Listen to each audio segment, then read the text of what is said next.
L'étincelle, l'idée qui se transforme en passion. La passion qui s'embrase et qui anime. L'avenir qui s'allume.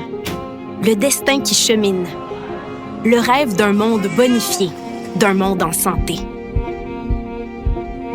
Le soutenir, en prendre soin, le traiter. Exceller. Pour aujourd'hui, pour demain.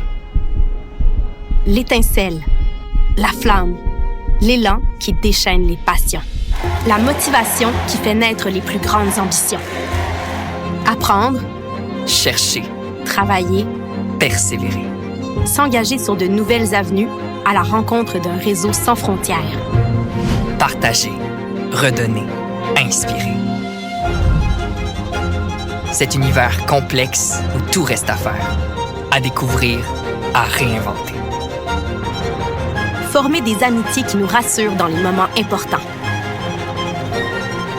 Défier, changer, se défouler. Nous rapprocher pour bâtir une santé durable pour tous. L'étincelle, la flamme qui illumine notre futur en santé.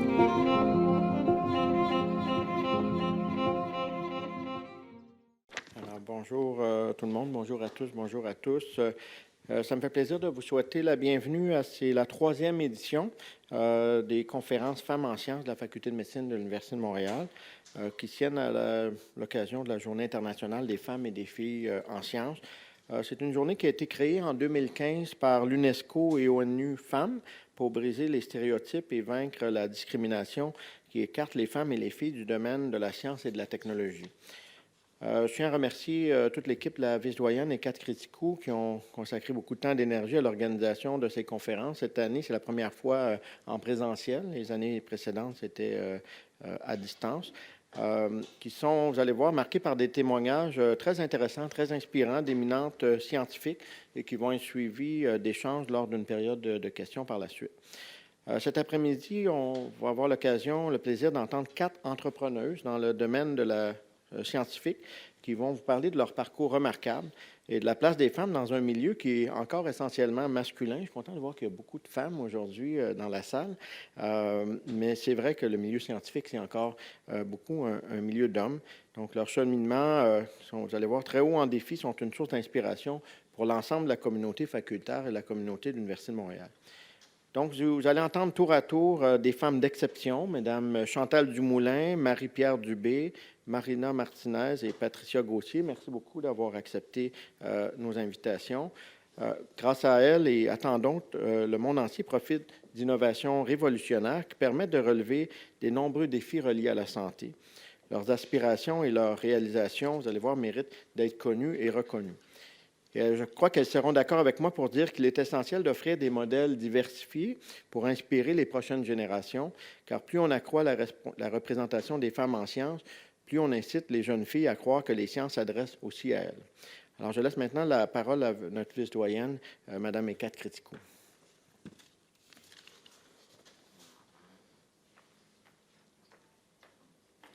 Merci. Je suis ravie d'être avec vous aujourd'hui et surtout avec un événement en présentiel. Si vous entrez dans presque n'importe quel département universitaire au Canada, vous verrez que la majorité des étudiants sont des femmes. Cela s'applique particulièrement aux disciplines telles que les sciences de la santé et la médecine, comme notre faculté. Aujourd'hui, 60% des diplômés universitaires au Canada sont des femmes. Mais par la suite, elles sont moins nombreuses au cycle supérieur, représentant 54 des étudiants à la maîtrise et 45 des candidats au doctorat. Cette tendance se poursuit d'ailleurs au sein du corps professoral universitaire et au gré des étapes successives de promotion en carrière, puisque les femmes représentent 48% des professeurs adjoints, 41% des professeurs agrégés et ultimement 26 à 30% des professeurs titulaires. Et vous voyez les rankings au Canada au cours des 10 dernières années. Les experts utilisent la métaphore du leaky pipeline en anglais pour désigner ces phénomènes d'attrition. Quelles sont les tendances dans notre faculté? Prochaine diapo. À la faculté de médecine, on a presque 50% de femmes professeurs. Et quand nous regardons les recrutements qu'on a fait au sein de la faculté depuis septembre 2020, 52 des recrutements étaient des femmes. Maintenant, vous allez dire, c'est quoi le ranking, le pourcentage des professeurs adjoints agrégés? On n'a pas eu le temps de faire les chiffres, mais on va vous partager tout ça dans les semaines et mois à venir. Ces chiffres sont aussi encourageants au niveau des bourses salariales, que ce soit les chaires de recherche du Canada ou les bourses du FRQS.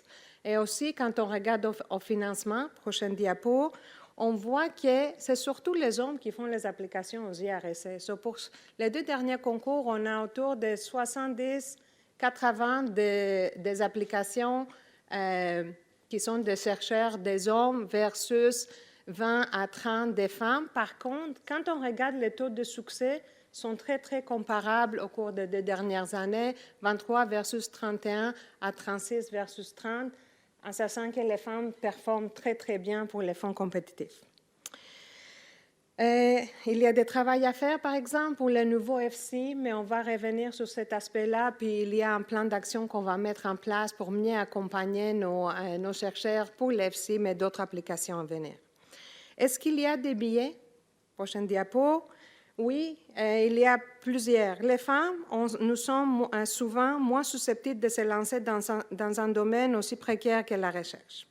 Je ne vais pas parler de notre manque de confiance. Je pense que plusieurs d'entre vous, vous allez vous rejoindre à moi pour dire que toujours on retarde à soumettre leurs dossiers pour des promotions, pour les financements, pour des bourses. On trouve toujours qu'il faut faire encore un peu plus.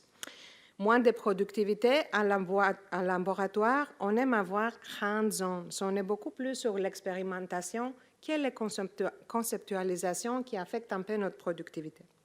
Moins de rayonnement, c'est sûr qu'on veut rester proche de nos familles, de nos enfants. On voyage beaucoup, on fait moins de symposiums internationaux. Par contre, women have the right to be less productive at times and to take leave. Aujourd'hui, j'ai mis sur l'image les femmes extraordinaires, les étudiantes et postdocs qui nous ont aidés pour notre événement l'année passée. Je suis désolée, je n'ai pas eu les photos des filles de cette année, mais je vais les utiliser pour l'année prochaine. So the problem isn't necessarily convincing women to get into science. It's convincing them to stay. Le principal défi est de savoir ce qui sera fait en termes de politique dans les décennies à venir pour nous permettre de réfléchir et trouver des solutions pour mieux vous accompagner. Je vais remercier mon équipe, Sophie Gauthier-Clerc, Anna Menexis, Vanessa Chailloux pour tout l'accompagnement et aussi d'être présent pour les idées les plus fous. L'équipe de communication qui est toujours présente et fait des choses extraordinaires. Claude, Aguilès, Anne-Laure, merci. Puis je passe la parole à Léonie Vendée-Cudilly qui va modérer la session. Merci.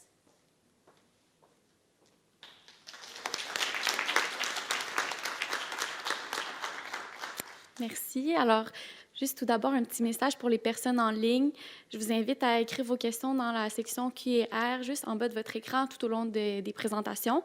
Pour les personnes dans la salle, la période de questions se déroulera à la fin de toutes les présentations. Alors, je suis très heureuse de vous présenter notre première conférencière, Dr. Chantal Dumoulin. Dr. Dumoulin est professeure titulaire à l'École de réadaptation de l'Université de Montréal, où elle développe et dirige actuellement le seul programme postgradué de réadaptation du plancher pelvien au Canada. Parallèlement, elle dirige le laboratoire de santé urogynécologique et vieillissement du Centre de recherche de l'Institut universitaire de gériatrie de Montréal. Elle est également chercheuse associée au CHUM, où elle collabore étroitement avec les cliniciens et cliniciennes du département d'obstétrique-gynécologie. Dr. Dumoulin est engagée dans la promotion de la santé des femmes et des femmes en sciences, et elle fait preuve d'entrepreneuriat par ses multiples projets. En plus d'être l'autrice de plusieurs manuscrits et livres, elle est également co-inventrice du dynamomètre de Montréal, un instrument pour mesurer la force musculaire du plancher pelvien féminin. Elle a également développé un programme d'exercice du plancher pelvien contre l'incontinence urinaire féminine et elle termine le développement de l'application mobile OOPS pour soutenir l'autoprise en charge de l'incontinence chez les femmes âgées. Alors, accueillez bien chaleureusement Dr. Chantal Dumoulin.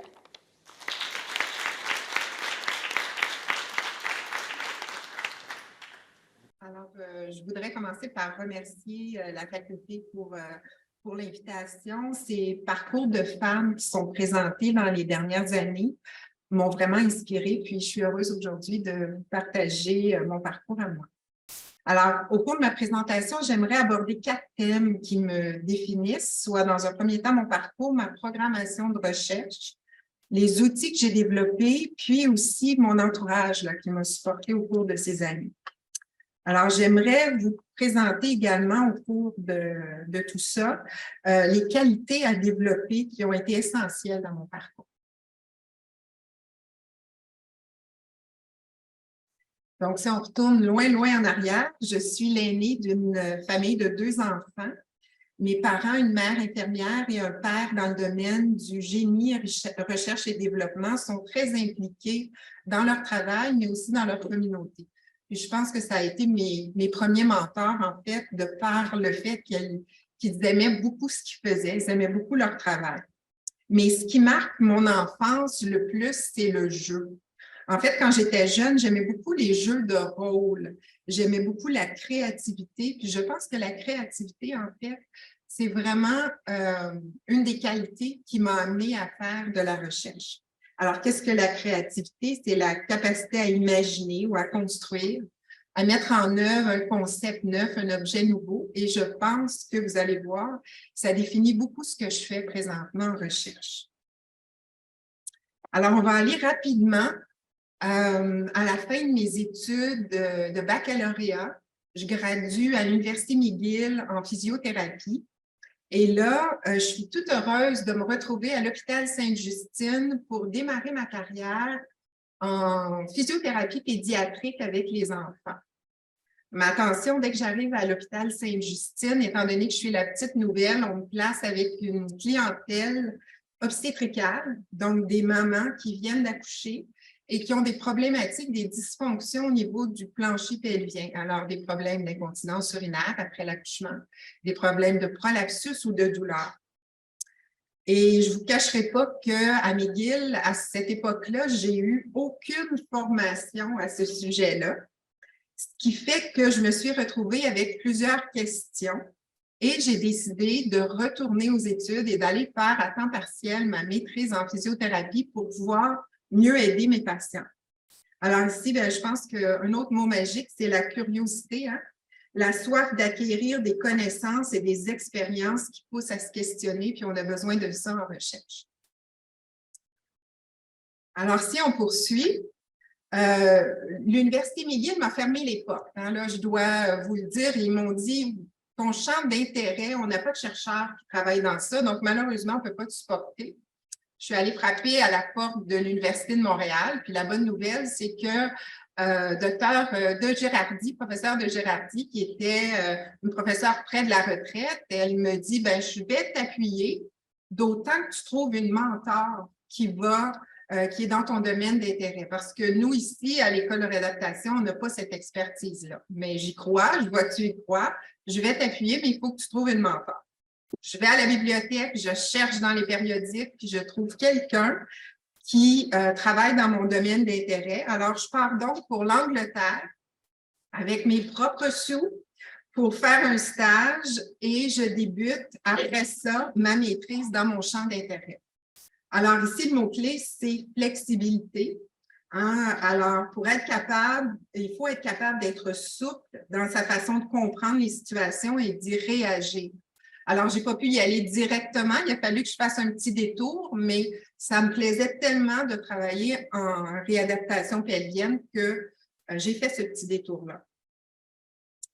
Puis bon, la recherche m'intéresse, puis je veux poursuivre, mais là, j'arrive au doctorat et j'ai la même problématique. Encore, dans mon département, il n'y a personne qui travaille dans ce champ d'intérêt-là. Et je me demande bien comment je vais pouvoir poursuivre mes études doctorales si personne ne peut me superviser. Donc, j'en parle avec les professeurs de mon département et j'essaie de trouver s'il n'y aurait pas des champs connexes à mon champ d'intérêt qui pourraient être développés. Je rencontre Dr Bourbonnais, Daniel Bourbonnais, qui, lui, travaille à cette époque-là sur le dynamomètre du pouce. Donc, c'est très loin de mon domaine de recherche. Mais il me demande comme ça, Chantal, est-ce qu'il y a un dynamomètre pour ces muscles-là, les muscles pelviens? Je retourne à la bibliothèque et effectivement, il n'y a pas de bon outil de mesure pour mesurer ces muscles-là, qui sont des muscles internes qui sont plus difficiles à mesurer. Donc, avec Dr Bourbonnais, on développe le dynamomètre de Montréal, qui est un dynamomètre pour mesurer la force du plancher pelvien. C'est un outil qui ressemble à un spéculum avec deux petites branches qui sont insérées dans la cavité vaginale. Et lorsque les muscles du plancher pelvien se contractent, ils vont faire une pression sur les branches du dynamomètre et l'information va être transmise à un ordinateur. Et ces données-là vont nous informer du tonus, de la force, de la rapidité de contraction, de l'endurance des muscles, qui vont pouvoir ensuite nous aider à faire de meilleurs traitements. Et là, je voudrais juste souligner ici, je vous ai mis là une petite image avec mon doigt pour vous montrer qu'on n'a pas torturé aucune femme en développant et en mesurant les muscles du plancher pelvien avec notre dynamomètre. Donc, encore une fois, de la flexibilité qui m'a amené à mes fins. Je vous amène maintenant à la fin de mes études postgraduées. Donc, après mon doctorat, je suis allée aux États-Unis à l'Université Stanford en apprendre davantage sur d'autres méthodes de mesure, des méthodes d'imagerie du plancher pelvien. Et je reviens finalement à Montréal et je suis recrutée par le CRIUGM. Parallèlement, je suis recrutée également par l'Université de Montréal et on accepte de me laisser développer. En fait, on m'encourage à développer un programme postgradué dans mon champ d'intérêt, la rééducation du plancher pelvien. Alors ici, j'ai mis le mot « opportunité ». Donc, c'était vraiment une occasion tout en or pour moi d'être recrutée par l'UGM parce que ça me permettait de travailler puis d'utiliser tout ce que j'avais bâti jusqu'à maintenant avec une nouvelle clientèle, une clientèle de femmes âgées pour qui le problème était encore plus prévalent, où la recherche était très déficiente et où le financement était peut-être meilleur même que chez la femme plus jeune. C'était aussi une occasion de créer des synergies entre l'enseignement que je faisais à l'Université de Montréal en postgradué et également la recherche. Donc, j'avais vraiment une belle opportunité à ce moment-là, puis les opportunités, il faut les attraper. Ça m'amène à vous parler donc de ma programmation de recherche. Ma programmation de recherche a pour objectif d'améliorer la santé pelvienne des femmes.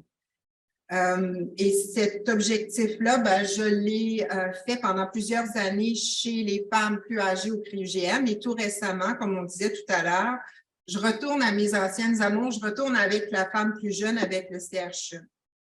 Au centre de ma programmation, bien sûr, il y a la femme, mais on trouve 3 volets à ma programmation. Le mieux comprendre, le mieux traiter et le mieux transférer. Et comme vous pouvez voir, les flèches entre chaque volet sont bidirectionnelles, ce qui veut dire que chacun des volets va pouvoir nourrir l'autre. Et je vais vous parler là, brièvement de ces différents volets-là. Premièrement, le mieux comprendre. Donc, ce volet-là comprend 3 composantes. Dans un premier temps, mieux comprendre la littérature. Dès le départ, dès que j'ai commencé en recherche, je me suis adjointe à des sociétés savantes qui font des revues systématiques, comme par exemple le groupe Cochrane et l'OMS. En travaillant avec eux, j'ai pu identifier les lacunes dans mon domaine, puis par la suite, pouvoir mieux cibler sur quoi je voulais travailler. En passant, pendant la pandémie, c'est vraiment génial d'avoir un axe de recherche en revue systématique parce que quand tout est arrêté, on peut poursuivre notre recherche à ce niveau-là.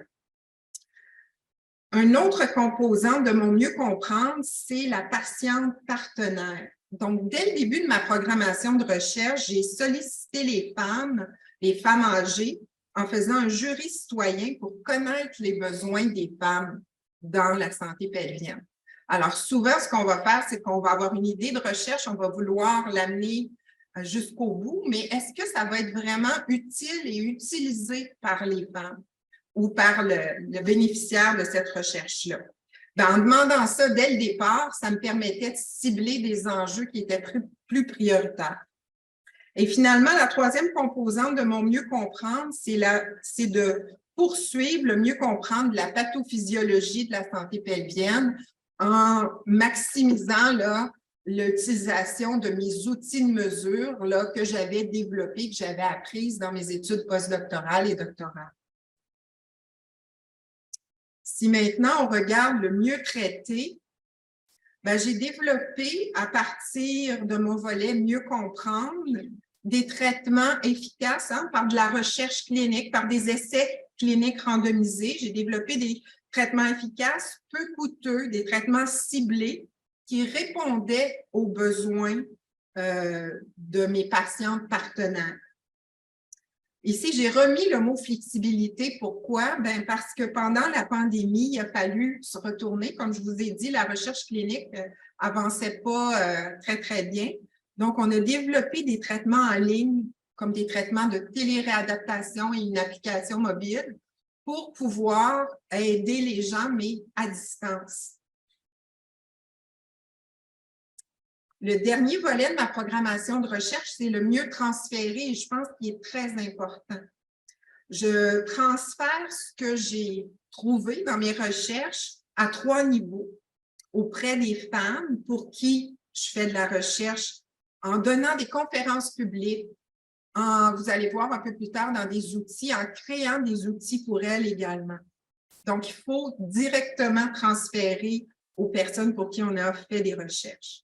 Auprès des cliniciens, par le micro-programme de second cycle, comme on a dit, le seul au Canada, qui a formé plus de 250 physiothérapeutes depuis 14 ans. Et ça, les physiothérapeutes du Québec et même dans le Canada francophone. Finalement, auprès des décideurs, en collaborant avec des organismes d'évaluation de soins, des organismes aussi de guides de pratique. Alors, dernièrement, l'année dernière, à l'automne dernier, on a collaboré avec l'INES pour proposer des changements au niveau de la pratique de la rééducation périnéale au Québec. On travaille également sur des guides de pratique avec l'OMS. Alors, voici, j'aimerais vous terminer en fait ma présentation en vous présentant rapidement mes outils de mesure que j'ai développés au cours de ma carrière. Donc, ceux pour les femmes qui sont des livres d'auto-soins traduits en plusieurs langues et tout récemment, l'application mobile dont je vous ai parlé. Et pour les cliniciens, notre dynamomètre pour lequel on a obtenu quelques brevets, qui est dans sa 3e itération, qui a changé depuis, et également des outils pédagogiques comme des vidéos qu'on partage avec d'autres universités. Alors, amusez-vous bien, parce que c'est difficile, la recherche, on le dit, c'est pas toujours facile, mais c'est très important, au-delà de tout ce que je vous ai présenté, de bien s'entourer de votre famille, de vos amis, de vos mentors, vos collaborateurs, chercheurs, étudiants. Il faut avoir du plaisir. Alors, en conclusion, je vous dirais, pour une recherche réussie, soyez créative, curieuse, flexible, identifiez les opportunités, mais surtout, amusez-vous.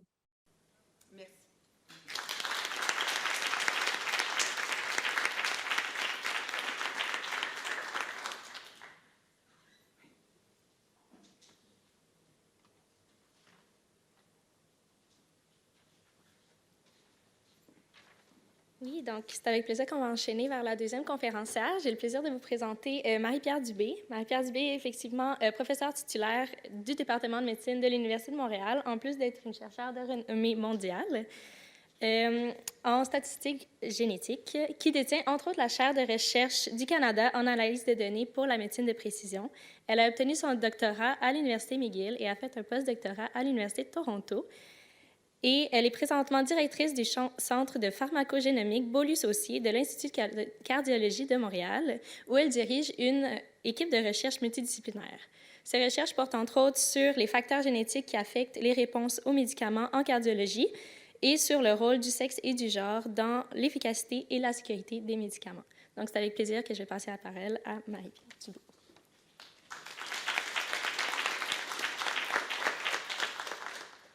Mais tout d'abord, je tiens à remercier les organisateurs d'avoir pensé à moi. Je suis vraiment heureuse d'être ici aujourd'hui. Puis une des raisons qui fait que je suis vraiment heureuse d'être ici, c'est que j'ai moi-même pas eu de modèle quand j'étais chercheur, quand j'ai fait mon parcours universitaire. Et j'en ai vraiment souffert parce que j'en étais consciente que j'avais pas de modèle et j'ai vraiment cherché des modèles. Alors, ça me fait plaisir d'être ici. Je ne serai probablement pas un modèle pour chacun d'entre vous, mais peut-être quelques-uns d'entre vous. Et puis, si c'est le cas, ben, je vais avoir rempli mon objectif. Alors, j'ai pris une approche légèrement différente de celle de Chantal. C'était vraiment très clair ce que tu as présenté, donc je suis un petit peu complexée, mais j'espère que vous allez me suivre. Alors, je voulais commencer d'abord par vous présenter qu'est-ce que c'est pour moi, mon vécu d'une carrière en sciences, et je vais poursuivre avec mon cheminement et quelques défis et quelques trucs, quelques solutions que j'ai développées qui m'ont permis de me rendre où je suis aujourd'hui. Donc, une carrière en sciences, pour moi, qu'est-ce que c'est? 9 prix importants, dont l'affaire de recherche qui a été mentionnée, 228 publications, participation à 8 comités exécutifs de direction des comités scientifiques, participation à 12 consortiums internationaux, principalement en génomique, 13 brevets sur lesquels je suis auteur, 66 subventions de recherche totalisant 189 millions de dollars, dont 28 millions en tant que chercheur principal ou co-chercheur. Présentement, je détiens 13 subventions de recherche. J'ai dirigé des étudiants dans mon laboratoire de recherche, 66 étudiants. Et à travers tout ça, j'ai fait, entre autres, une découverte scientifique qui a mené à la création d'une compagnie biopharmaceutique qui s'appelle Dalcor et qui a levé 400 millions de dollars ici à Montréal. Et c'est entre autres la raison pour laquelle, je crois, on m'a invité à parler avec vous aujourd'hui des femmes en sciences du volet entrepreneuriat. Et je vais essayer de mettre ça de l'avant dans ce que je vais vous présenter. Donc, ça a sorti un petit peu croche, mais vous voyez, ma formation a débuté avec mes études. Donc, j'ai passé 10 ans de formation à McGill. Évidemment, j'ai fait tout un parcours avant ça, mais ça pourrait prendre plus que 10-15 minutes. Finalement, j'ai fait donc 10 ans à McGill. J'ai commencé au programme de neurosciences. Et puis, je vais revenir là-dessus. C'était pas un bon choix pour moi. Et j'ai vraiment adoré la génétique et j'ai fait le changement, mi-parcours au bac, vers la génétique. J'ai poursuivi ensuite maîtrise et doctorat en génétique cette fois-ci et j'ai pris la décision délibérée de combiner 2 domaines, le domaine des statistiques et de la génétique. Et c'était, selon moi, une stratégie qui allait permettre de me positionner dans une niche d'un domaine de recherche. Et il n'y avait pas de programme là-dedans, évidemment. J'ai dû moi-même construire mon parcours. J'ai pris des cours dans l'État de New York, à Columbia University. J'ai suivi des cours aussi à Oxford. J'ai voyagé pour assembler tout ça. Et finalement, j'ai fait un postdoctorat à l'Université de Toronto en épidémiologie génétique. Donc, l'épidémiologie génétique, c'est très près de la statistique de génétique et c'était vraiment un cheminement pour moi qui m'a emmené à ce que je fais maintenant. Petite parenthèse, donc, de parcours, évidemment, la famille. J'ai une petite famille. J'ai eu un garçon en 98, donc oui, j'étais encore au doctorat. C'est possible et jamais je n'ai pensé lâcher le doctorat. Pour moi, c'était tout est possible, je fonce. Après mon postdoctorat, j'ai été réellement recrutée. On est venu me chercher, on m'a sorti de mon postdoctorat. C'est la compagnie Xenon, qui est une compagnie de biotechnologie qui était une jeune compagnie à l'époque. Quand je me suis joint à cette compagnie, il y avait 20 employés. Quand j'ai quitté, il y avait près de 100 employés. Donc, vraiment, j'ai vécu la croissance d'une compagnie biopharmaceutique. C'était une biotech à l'époque et c'est devenu une pharmaceutique maintenant. Ce qu'on faisait à la compagnie, c'est qu'on trouvait des cibles pharmaceutiques par l'usage de la génétique. Donc, la génétique peut révéler les fonctions des protéines et l'impact de ces protéines-là sur le corps. Et c'est ce qu'on faisait. J'étais chef de l'équipe des statistiques. Et donc, c'est ce qui m'a amené à travailler dans le domaine de la pharmacogénomique. Et c'est donc, vous l'avez entendu tout à l'heure, c'est toujours là-dedans que je travaille. À la compagnie, mes travaux ont contribué à l'identification de cibles thérapeutiques et la compagnie a eu tellement de succès qu'ils se sont finalement recyclés en pharmaceutique et ils ont développé des médicaments. À la suite de ce passage donc au privé, qui a été une superbe expérience en passant, vraiment un environnement de travail que j'ai adoré, puis peut-être que je pourrais retoucher sur ce point-là, mais c'est un environnement où tout le monde travaille en équipe sur un projet commun. Et ces 4 années chez Zenon ont aussi servi de postdoctorat étendu. Donc, c'est comme une extension de mon postdoctorat. Ça m'a permis de travailler ou d'affiner mes connaissances. Puis finalement, j'ai rejoint l'équipe, la grande famille de l'Université de Montréal. J'ai passé les étapes, professeur adjoint, agrégé, titulaire.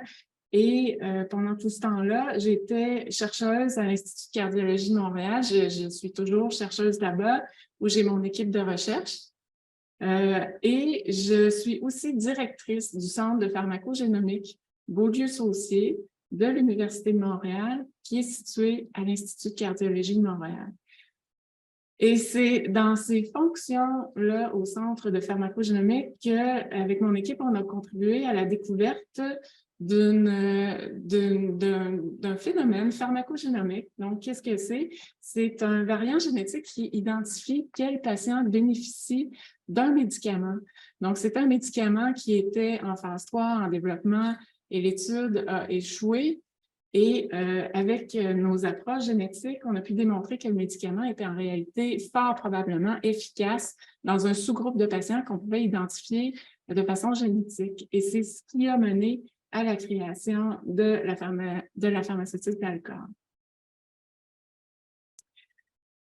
Donc, assez de mon parcours, je voulais poursuivre avec mes défis, puis comment je les ai vécus et comment j'ai cheminé à travers tout ça. D'abord, je pense que un des plus grands challenges auxquels on doit faire face dans le parcours d'une vie, que ce soit de carrière ou personnel, mais je vais mettre l'emphase sur le parcours d'une vie de carrière, c'est de savoir faire des choix et de faire des bons choix. Et c'est pas facile pour tout le monde de faire des choix. Pour moi, c'est relativement facile. J'ai une aisance à faire des choix. Et ce qui fait que j'ai une aisance, c'est que je me pose la question, qu'est-ce que j'ai vraiment envie de faire? Est-ce que le choix A, B, lequel de ces deux choses-là j'ai vraiment envie, moi, de faire? Mais il faut faire attention parce que des fois, on se fait croire qu'on a vraiment envie de faire quelque chose, puis on a de fausses bonnes idées. Il faut éviter les fausses bonnes idées, mais je reste toujours avec ce qu'on a envie de faire. Puis pour moi, ce que ça a représenté, c'était qu'est-ce qui colle à mes valeurs et ça à quoi je m'identifie.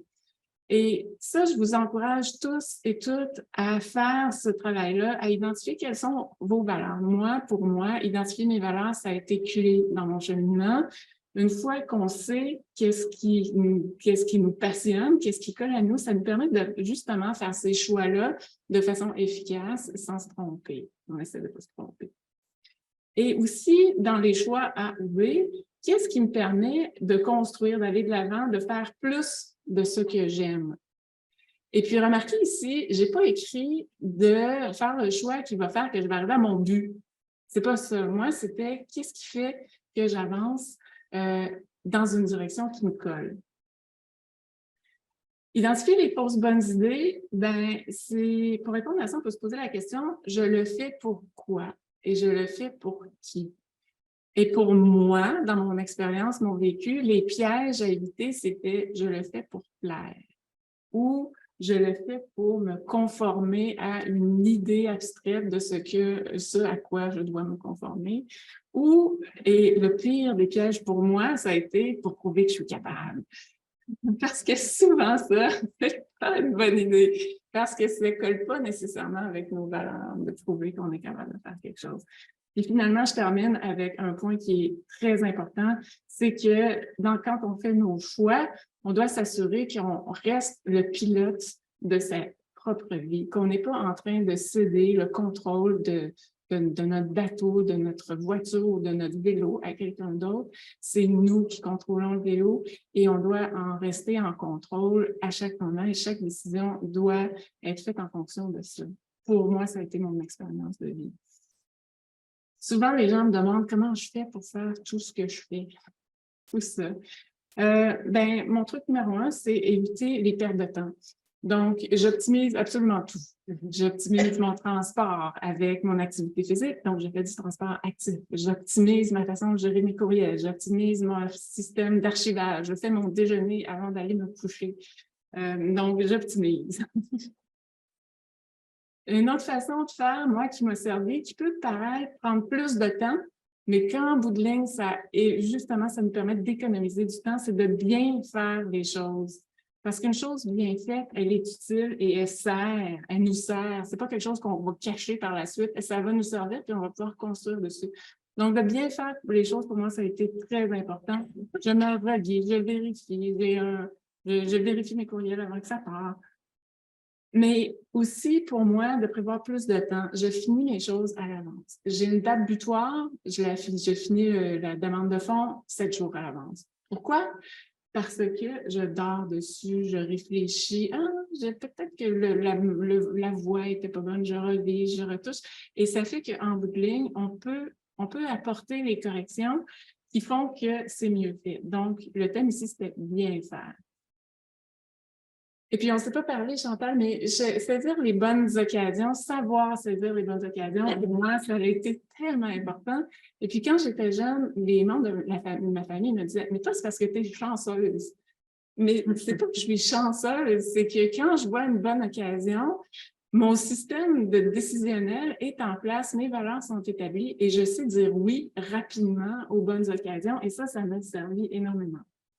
Donc, établir mes priorités et mes valeurs, pour moi, ça a été un truc.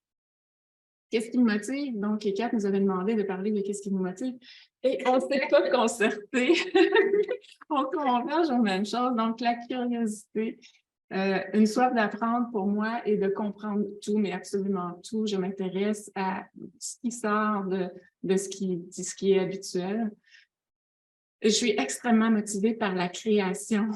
Donc, la création, concevoir des nouveaux projets, trouver des solutions, ça me motive au plus haut niveau.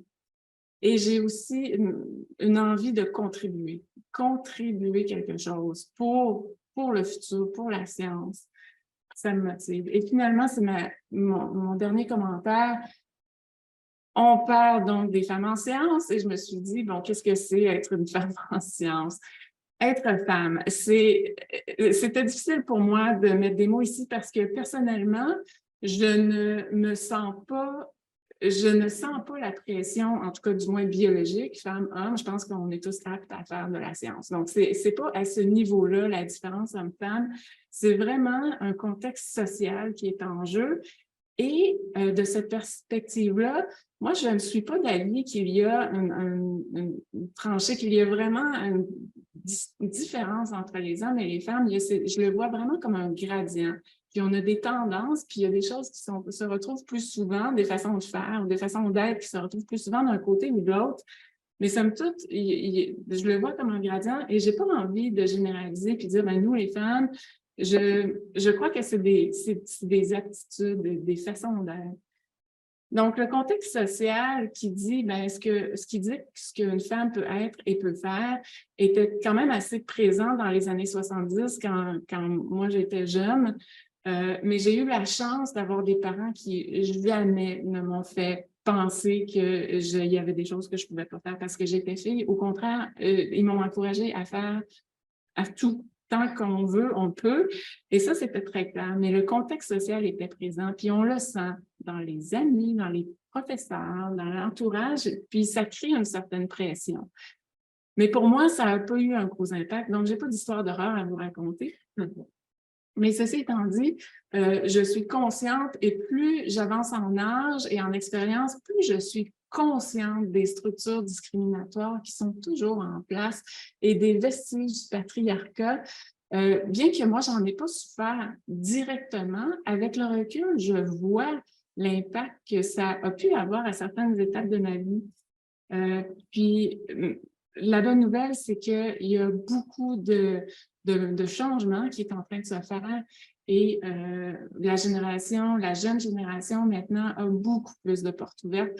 Et j'écoutais un reportage récemment sur les mouvements des féministes qui ont passé avant moi, et moi j'en ai bénéficié, puis je crois que les changements qu'on met en place maintenant vont bénéficier de futures générations. C'est pas quelque chose de homme-femme, mais c'est un point, moi, qui a été particulièrement difficile, un challenge. J'ai une personnalité douce, je suis vraiment pas agressive, et quand je suis dans un milieu de travail où il y a un jeu de pouvoir, j'ai tendance à être effacée puis à pas m'imposer.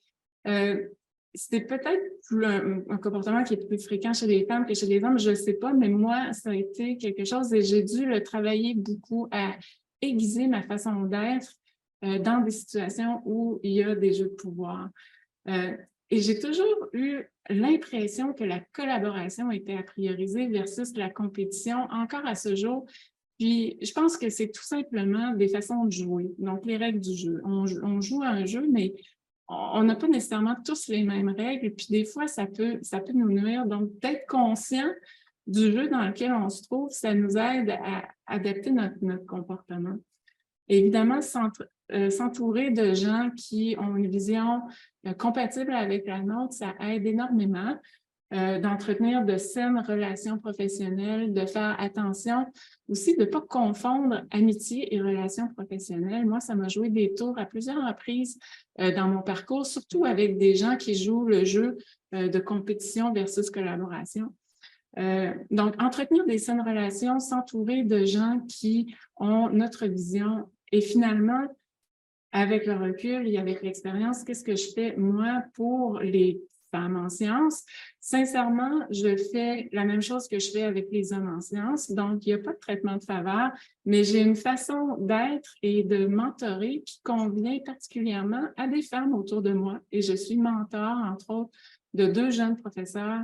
Et puis, le mentorat, c'est plus que encadrer ou aider le projet de recherche, ça va au-delà de ça. C'est aider dans la vision, dans le parcours de la personne.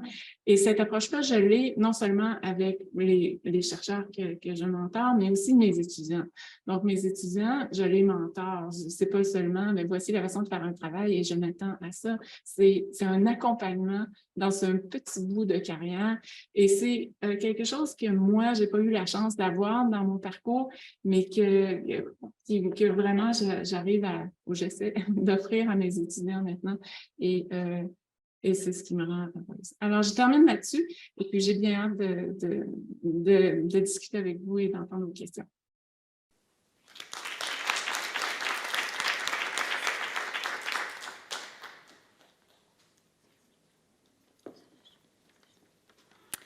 Merci beaucoup, Dr. Dubé. J'ai l'honneur de vous présenter notre prochaine conférencière, qui est Dr. Marina Martinez.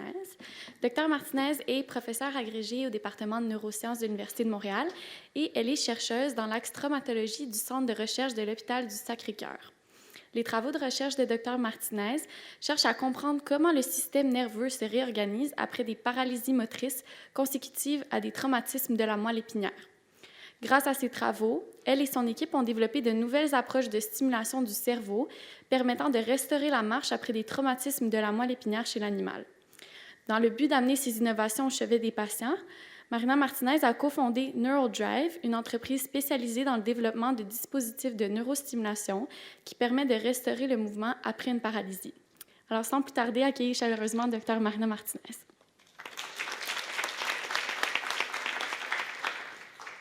Je vous remercie. Merci beaucoup pour l'invitation. Je suis impressionnée du parcours de mes collègues.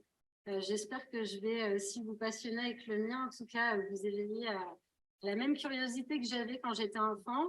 Ça m'a permis aussi de préparer ce séminaire, de revenir un peu à mon enfance et d'essayer de comprendre mais pourquoi j'en suis là aujourd'hui. C'est une question qu'on ne se pose pas tous les jours, donc ça m'a permis de faire ce travail-là. Donc, je vous remercie pour ça. En fait, si je reviens en arrière, j'ai réfléchi un peu à ce qui me plaisait quand j'étais enfant et adolescente, et puis ensuite à l'université.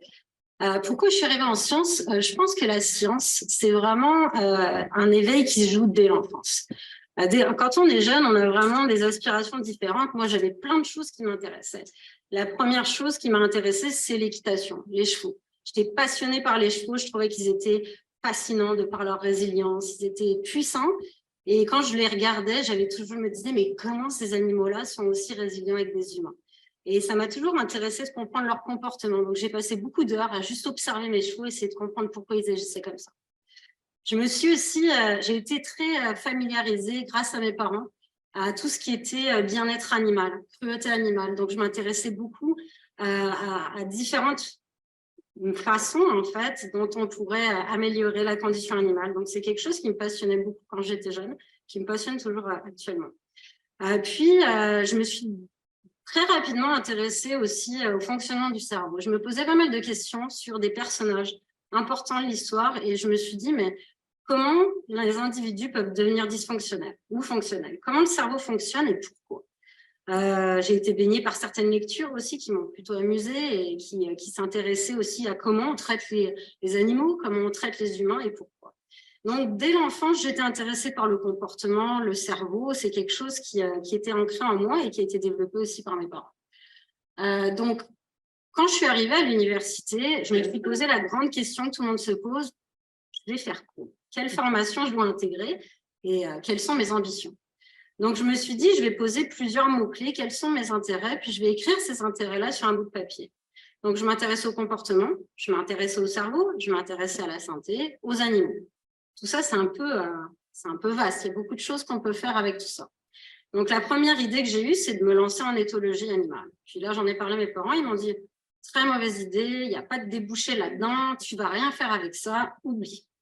Bon, vétérinaire peut-être. Puis là, je me suis dit, oui, c'est bien, mais j'aimerais bien avoir un impact sur la santé humaine. Donc, j'ai oublié vétérinaire. Médecine, oui, c'est quelque chose qui m'intéressait. D'ailleurs, c'est quelque chose que j'ai échoué très rapidement. Et la psychologie. Donc, je n'étais pas du tout prédestinée à faire de la recherche. Ce n'était pas du tout ce à quoi je pensais au départ quand j'ai débuté l'université.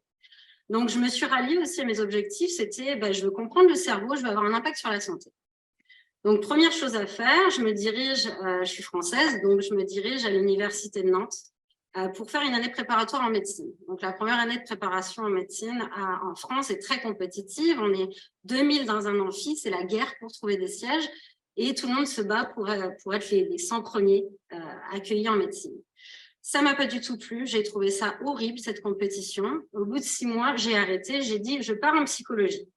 Ce qui a été très difficile à accueillir pour mes parents, qui m'ont encore dit, c'est une filière bouchée, tu ne feras rien avec ça. J'ai dit, je vais le faire quand même, puis je vais essayer de trouver une voie là-dedans. Donc, j'ai fait un bac en psychologie, puis je suis revenue à mes autres amours d'enfance, c'est-à-dire l'étude des maladies mentales. Donc la schizophrénie, l'hystérie, la criminologie, je me suis intéressée à différents projets en psycho. Puis, arrivé à mes 3 années, effectivement, je me suis rendu compte que c'était une filière compliquée au niveau des débouchés professionnels. Mais au-delà de ça, il me manquait un peu la compréhension du cerveau. On n'allait pas dans la biologie des choses, il n'y avait pas de cours en neurosciences. Alors, je me suis dit, il faut que je trouve une filière en neurosciences. En France, il y avait très peu de filières en neurosciences. Donc, je suis allée à Marseille, là où il y avait un bac à l'époque qui ressemblait à la neurosciences, qui était un bac en sciences cognitives. Et là, j'ai adoré ça, j'ai trouvé ça génial. Donc, j'ai commencé à faire des projets de recherche, des premiers projets sur l'animal, où j'étudiais en fait comment l'expérience sensorielle allait modifier le cerveau après des accidents vasculaires cérébraux chez l'animal. Ça m'a énormément plu. Et puis, j'ai fait un premier symposium à Paris où j'ai présenté mes travaux. Puis, je me suis dit finalement, est-ce que c'est vraiment ce sujet de recherche-là qui m'intéresse? Ça m'intéresse beaucoup, les traumas crâniens, le cerveau, les AVC, etc. Mais j'ai été sensibilisée lors de cette conférence à tout un panel de recherche sur les blessures de la moelle épinière.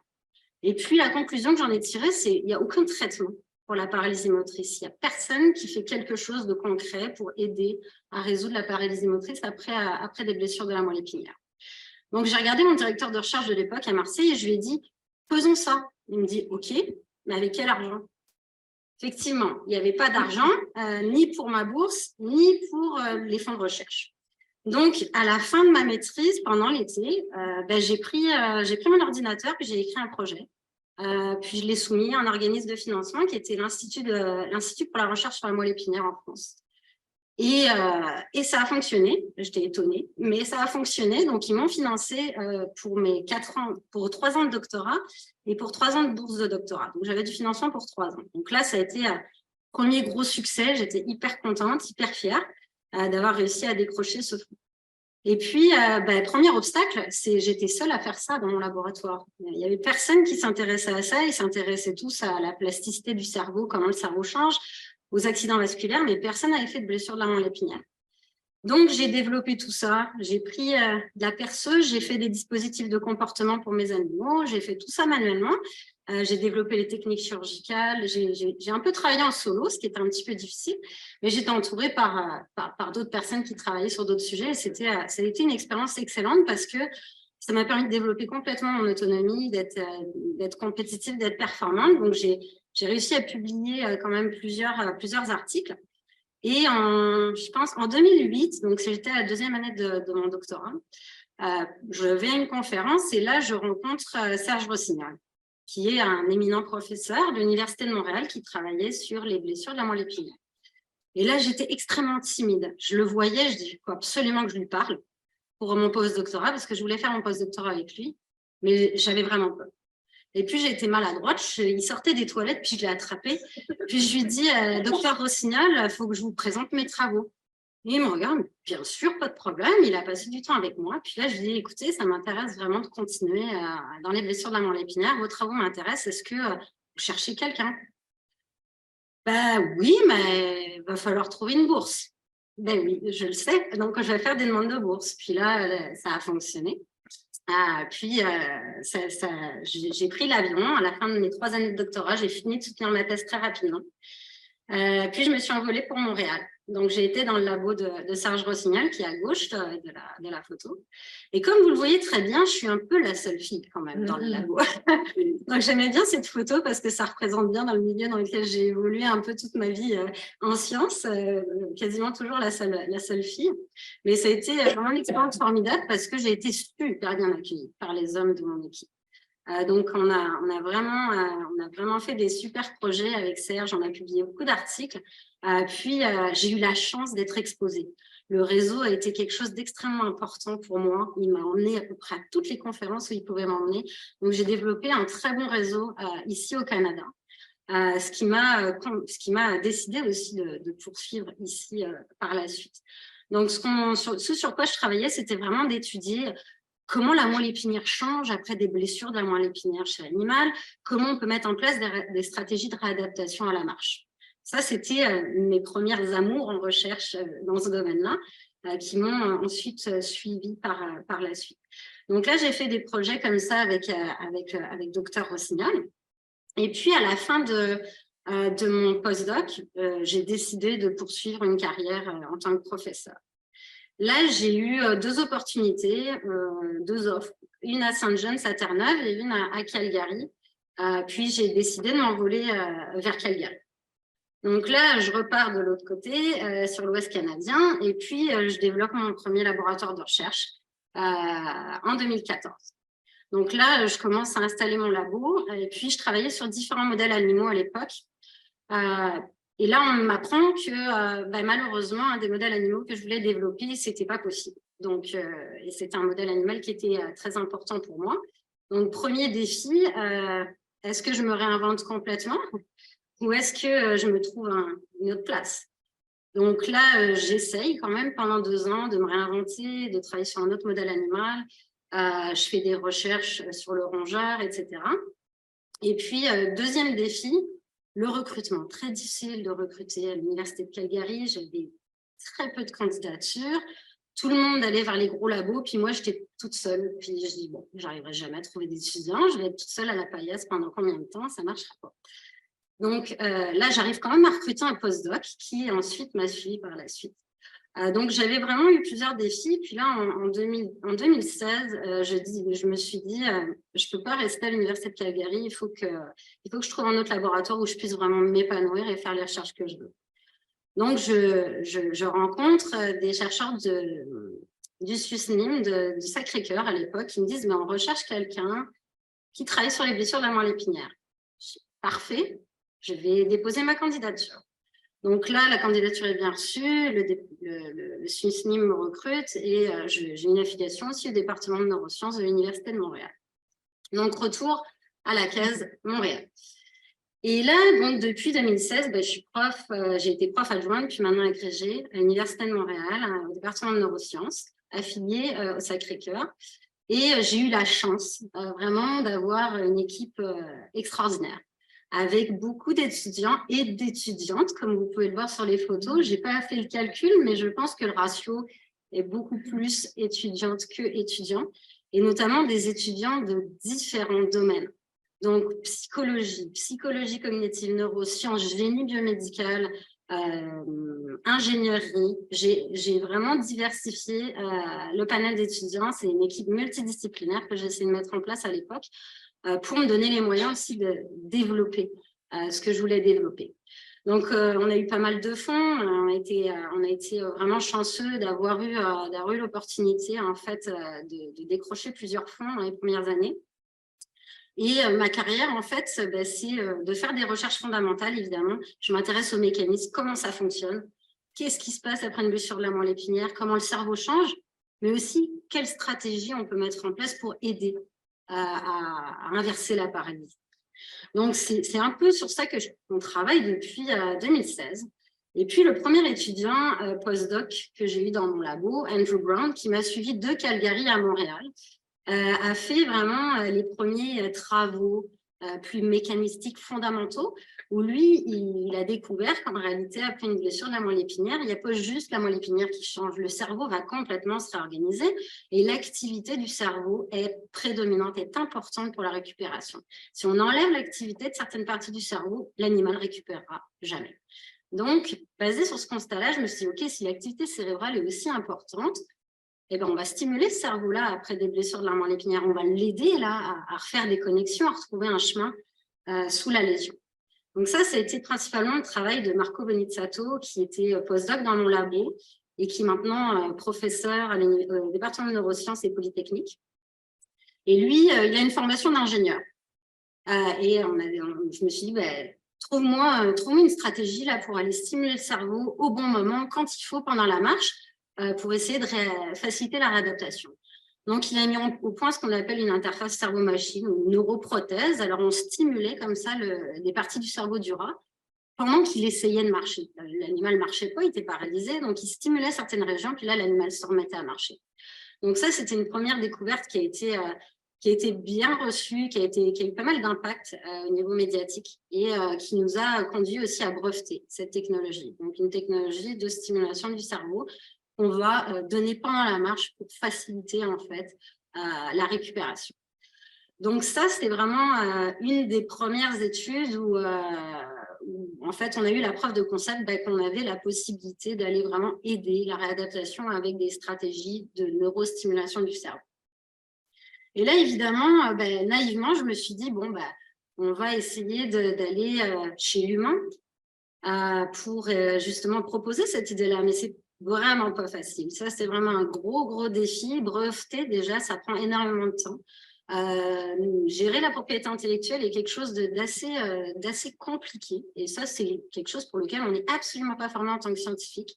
Il a fallu aussi que je sorte un peu de ma zone de confort, que j'aille voir des experts en propriété intellectuelle. Donc ça, c'est quelque chose qui était compliqué à faire. Puis là, le constat, c'était, on a cette recherche préclinique-là, on l'a montré sur différents modèles animaux, ça marche. On était convaincus du potentiel thérapeutique de la technologie. Mais la question, c'était comment on fait pour aller à la traduction clinique. Là, premier constat, les fonds académiques, ça va probablement pas être suffisant parce que, et puis ça va être long d'obtenir assez de fonds pour aller vers la traduction clinique. Donc, on a décidé avec Marco Bonizzato puis Julien Roy, qui a une expertise en affaires, de monter une entreprise qui est Neural Drive, qui est toute récente. Donc, on est vraiment au début de la création de cette entreprise. Et notre but, évidemment, c'est d'aller réaliser les essais cliniques chez l'humain, les premiers essais cliniques, quand nous obtiendrons les autorisations, évidemment, et les financements nécessaires. Donc, on est au début de l'aventure. C'est une aventure qui est nouvelle pour moi aussi, je n'ai pas d'expertise là-dedans. C'est passionnant d'avoir ce cheminement-là, mais j'ai encore beaucoup de lacunes. Je ne suis pas entrepreneur du tout originellement, donc ça me prend aussi de sortir de ma zone de confort, d'essayer de comprendre comment ce monde-là fonctionne par rapport au monde de la recherche. Donc, c'est une aventure qui débute tout juste. Puis là, je voulais vous parler un petit peu des défis, de mes constats, en fait, par rapport à ce que j'ai vécu au cours de ma carrière scientifique. Le premier défi, je réfléchissais un petit peu à quelle était ma place, en fait, en tant que femme dans la science. Je ne me rappelle pas avoir eu énormément de problèmes avec les hommes au cours de ma carrière scientifique. La seule chose dont je me souviens et qui à chaque fois me faisait plutôt rire que pleurer, c'est quand je suis arrivée à l'Université de Calgary, en 2014, personne ne me connaissait. Et puis, à chaque fois que je croisais quelqu'un, il me disait « Vous êtes la technicienne de quelqu'un ?» Systématiquement, j'étais soit technicienne, soit étudiante. Je ne pouvais pas être prof. Donc, ça m'a plutôt fait rire, mais ça montre quand même, c'est un constat général que j'avais vu à l'Université de Calgary, il y avait très, très peu de femmes dans le domaine des sciences, très peu en neurosciences. Et donc, c'était quasiment infaisable de voir une professeure, en fait, assise dans un laboratoire. Ça impacte aussi sa confiance en soi, bien sûr. On a toujours l'impression d'avoir le syndrome de l'imposteur quand on est une femme en sciences. C'est, mon Dieu, par rapport à mon collègue, j'ai vraiment l'impression de ne pas être assez bonne par rapport aux hommes, pas assez compétitive, moins productive. Mais évidemment, il y a d'autres enjeux. Et un des principaux enjeux, c'est la conciliation travail-famille. Quand on a des enfants en bas âge et qu'on doit monter un laboratoire en même temps, c'est pas simple. C'est clair qu'on ne peut pas se mentir, c'est très compliqué d'avoir des jeunes enfants quand on a une carrière de jeune prof. Moi, j'ai eu mes 2 enfants les 4 dernières années, donc je montais mon laboratoire à l'Université de Montréal. Et puis, effectivement, il n'y a pas nécessairement beaucoup de mécanismes pour aider et faciliter cette conciliation-là. Moi, on me disait, bah, regarde, pour avoir tes bourses FRQ, il faut produire. Ok, mais là, j'ai été enceinte, puis là, j'ai eu un congé de maternité, et puis là, on s'attend à ce qu'on rentre du congé de maternité, puis on soit productif tout de suite, puis on est comme... On n'a pas dormi pendant plusieurs mois, et là, on ne peut pas retourner au travail comme on était avant. On doit être, premièrement, extrêmement performant en termes de gestion des tâches. Ça, je rejoins là-dessus. On optimise vraiment son temps au maximum. On ne peut pas aller vraiment perdre du temps dans différentes tâches. Donc ça, je pense que c'est quelque chose qui est, à mon avis, un énorme challenge pour les femmes en sciences. Et il faut qu'on trouve des mécanismes pour ça. Je pense que pour relever les défis, les trois grandes peut-être qualités, c'est de rester persévérant. Des échecs, on en a dans tous les métiers, pas seulement en sciences. Donc, allez garder votre objectif en tête. Persévérez. Vous voulez faire ça, vous êtes motivé, ça vous plaît, allez-y, peu importe ce que les autres vous disent. La persévérance, je pense que c'est quelque chose d'important pour moi. Également, taper du poing sur la table, prendre position. Il y a toujours quelqu'un qui va vous dire « Oh non, fais pas ça, et puis tu devrais faire comme ça. » Non, on a le droit de s'affirmer et on est obligé de s'affirmer, surtout dans un monde d'hommes. Il y a beaucoup plus d'hommes autour de nous, donc on doit prendre position, il ne faut pas avoir peur de prendre position et je pense que c'est très important. Et avoir de l'ambition, regardez toujours ce qui va se passer dans 4 ans, qu'est-ce que je vais faire dans 4 ans, où je me vois dans ma vie future et comment je vais atteindre mes objectifs. Donc ça, c'est un petit peu mon parcours. Puis si, grosso modo, je cherchais des initiatives en fait pour aider les femmes à avoir une meilleure représentativité en sciences, je pense que la première chose, c'est la sphère familiale. C'est d'éviter les clichés dans la sphère familiale. Moi, on ne m'a jamais dit, bah, tu es une femme, tu devras faire ça, tu devras être dans le social, tu devras jouer à la poupée. Non, on m'a toujours dit, tu as envie de faire ça, tu vas faire ça. Mais effectivement, je me suis rendu compte en ayant des enfants qu'il y avait encore beaucoup de clichés de genre. Je me rappelle à la garderie, une fois, je cherchais ma fille, puis l'éducatrice en tous ses états, puis elle me dit, votre fille, ça marche pas. Elle aime pas les poupées.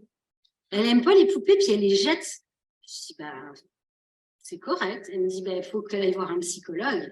Je dis, c'est peut-être plus à vous d'aller voir un psychologue, parce que, tu sais, c'est pas grave si elle aime pas les poupées, là. C'est pas grave si mon fils, il va jouer à la poupée. Je dis, il faut leur donner la possibilité de faire leur propre choix. Donc, il y a toujours des stéréotypes comme ça.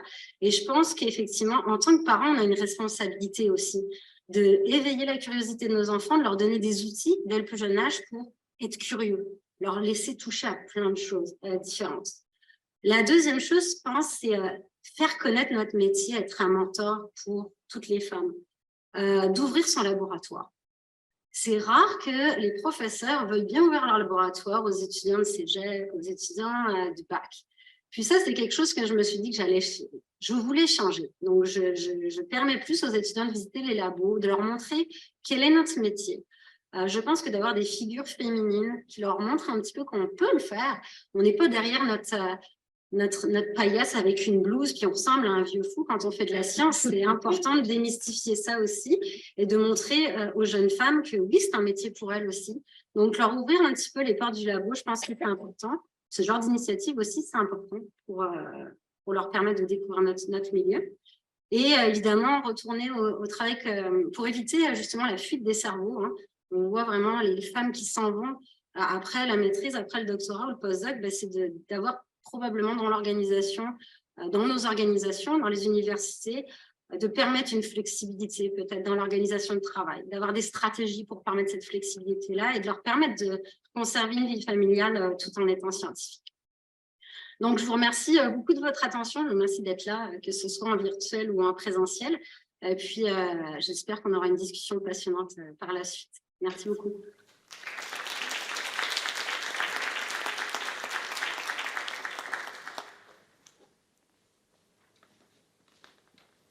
Oui, donc c'est avec plaisir que je vais présenter la dernière conférencière. Donc, c'est Patricia Gauthier. Patricia Gauthier est présidente et directrice générale de Moderna depuis 2020, où elle bâtit et dirige les opérations canadiennes de cette compagnie. Elle a non seulement assuré la livraison des vaccins contre la COVID-19 au plein cœur de la pandémie, mais elle a également assuré l'approvisionnement en vaccins au long terme et la mise en place d'une usine de biofabrication au Canada, ainsi que des ententes de collaboration en recherche et en développement. Elle a travaillé 12 ans chez GSK dans des rôles de plus en plus seniors en responsabilité, allant de la commercialisation des affaires gouvernementales, et à la gestion d'unités d'affaires. En plus, elle a pratiqué le droit au sein d'un cabinet national de premier plan et est membre du Barreau du Québec. Elle a vécu dans plus de 4 pays différents et elle est titulaire d'un MBA du HEC Montréal. Donc, c'est avec plaisir que je donne la parole à Patricia Gauthier. Merci. Merci beaucoup de l'organisation de cet événement-là et de l'invitation. Je dois dire que j'ai vraiment un gros syndrome de l'imposteur après le parcours assez fantastique de ces grandes scientifiques. Je n'ai pas un background en sciences. Alors, on va mettre ça sur la table tout de suite, parce que je vais arrêter de m'inquiéter. J'ai commencé même si je vais vous parler un petit peu de mon parcours, de ce qui motive, de mes guides, un petit peu pour prendre des décisions de carrière, comment j'ai bâti Moderna au Canada au plein cœur de la pandémie. Je vais vous laisser sur certaines réflexions. Vous allez voir, j'ai utilisé beaucoup d'images parce que c'était plus simple que de faire approuver mes diapos par le siège social.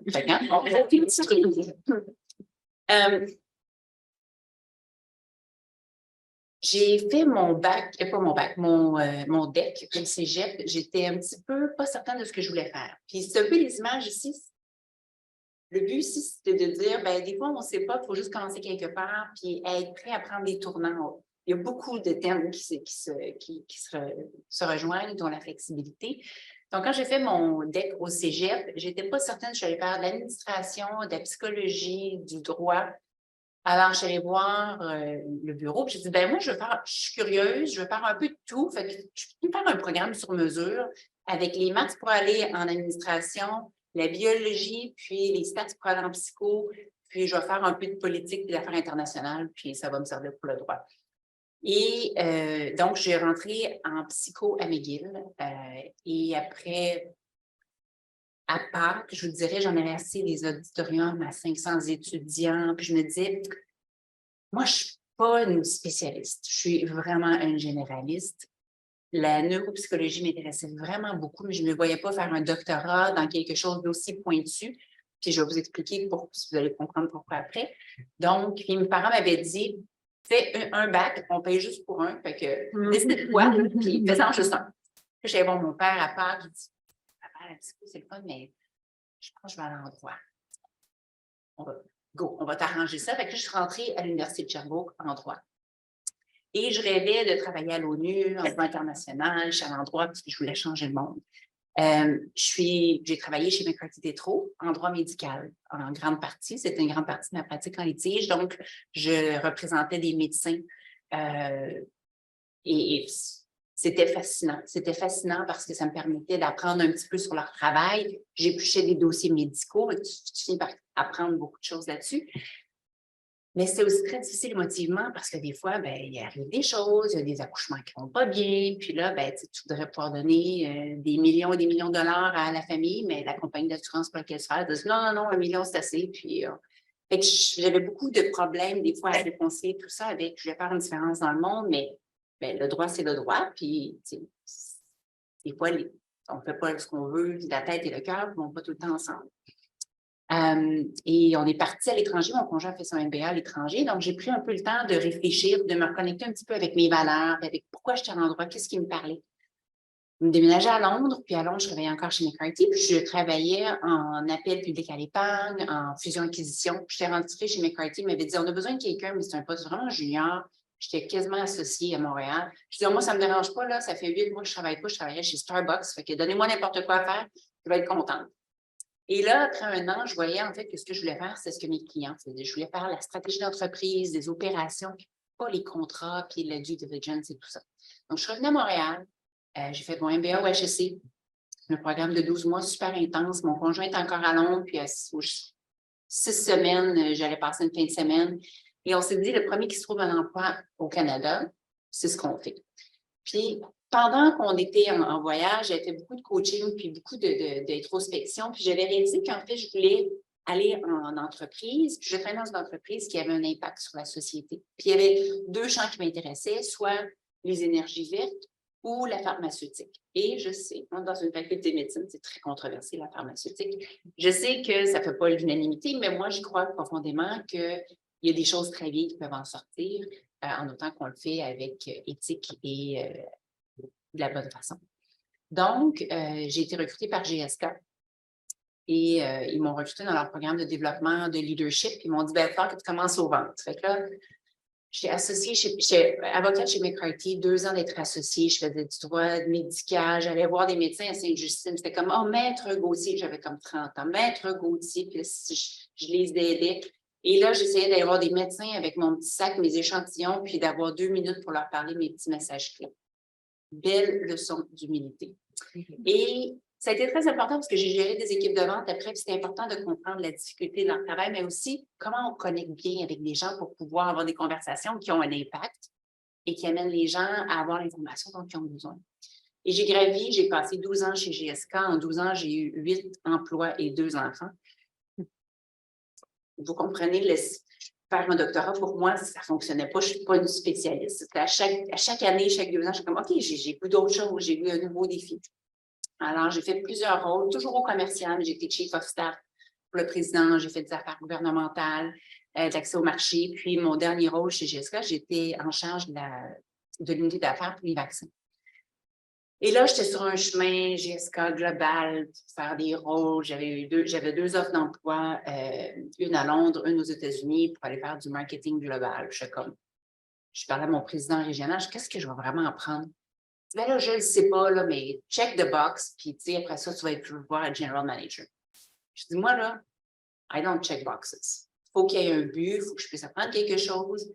Fais ton propre chemin. Fais pas le chemin que les autres veulent que tu fasses. Fait que pour moi, ça ne fonctionnait plus. Puis, il y avait comme un peu une séparation. C'est comme, moi, je voulais vraiment faire ce qu'on me disait de faire. Et Moderna a eu un premier contrat avec le gouvernement fédéral pour 6 millions de doses de la technologie ARN messager qui n'avait pas été prouvée, qui était en phase 1. Et là, Stéphane Bancel, je lisais un article dans la presse, Stéphane Bancel disait « Ah oui, on veut ouvrir des sociétés à travers le monde, dont au Canada, parce que le Canada a vraiment cru en notre technologie. » Et là, j'ai trouvé quelqu'un qui travaillait chez GSK avant, chez LinkedIn. Barbara, on n'avait jamais travaillé ensemble. Barbara, oui, je connais telle personne que tu connais. Si vous ouvrez quelque chose au Canada, chez Moderna, peux-tu mettre mon nom dans le chapeau? J'aimerais ça, juste pouvoir avoir une discussion. Et de façon concomitante, en même temps, ils ouvraient un rôle pour partir la société au Canada. Et mon profil fitait assez bien.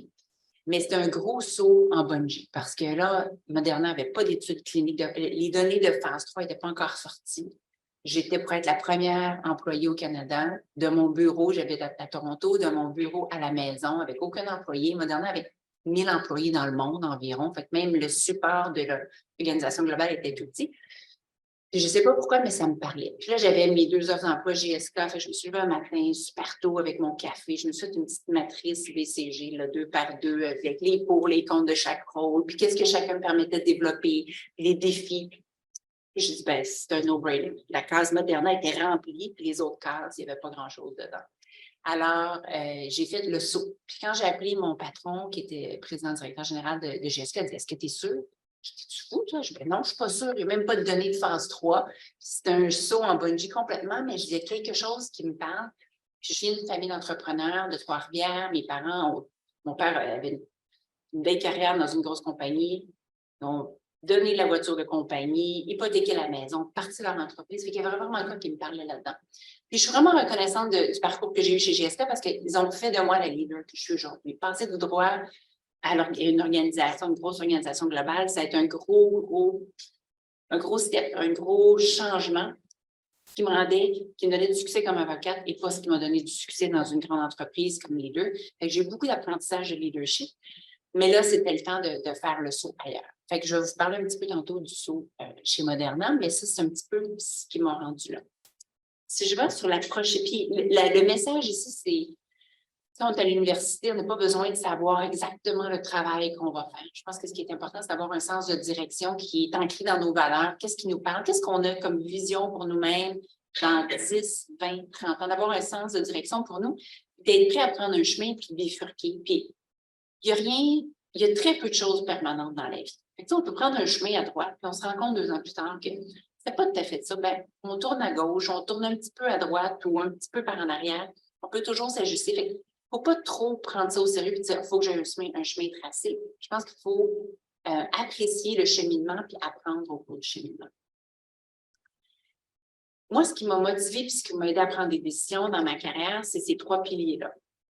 C'est vraiment ce que j'ai utilisé pour faire mes derniers sauts de carrière. Est-ce qu'il y a un défi? Moi, je carbure au défi. Je suis un peu une junkie d'adrénaline, je dois avouer. C'est les défis, c'est ça qui me relève, qui me gets me up in the morning. J'aime ça, me demander, je ne sais pas comment on va trouver la solution, mais j'ai goût d'y penser, j'ai goût de réfléchir. Donc, les défis, ça me parle beaucoup. Apprendre. Apprendre, la curiosité, pour moi, ça, c'est important. Il faut que je puisse savoir si je fais quelque chose, comment j'en sors plus grande. Comment j'en sors plus grande pour pouvoir rendre d'autres plus grands autour de moi.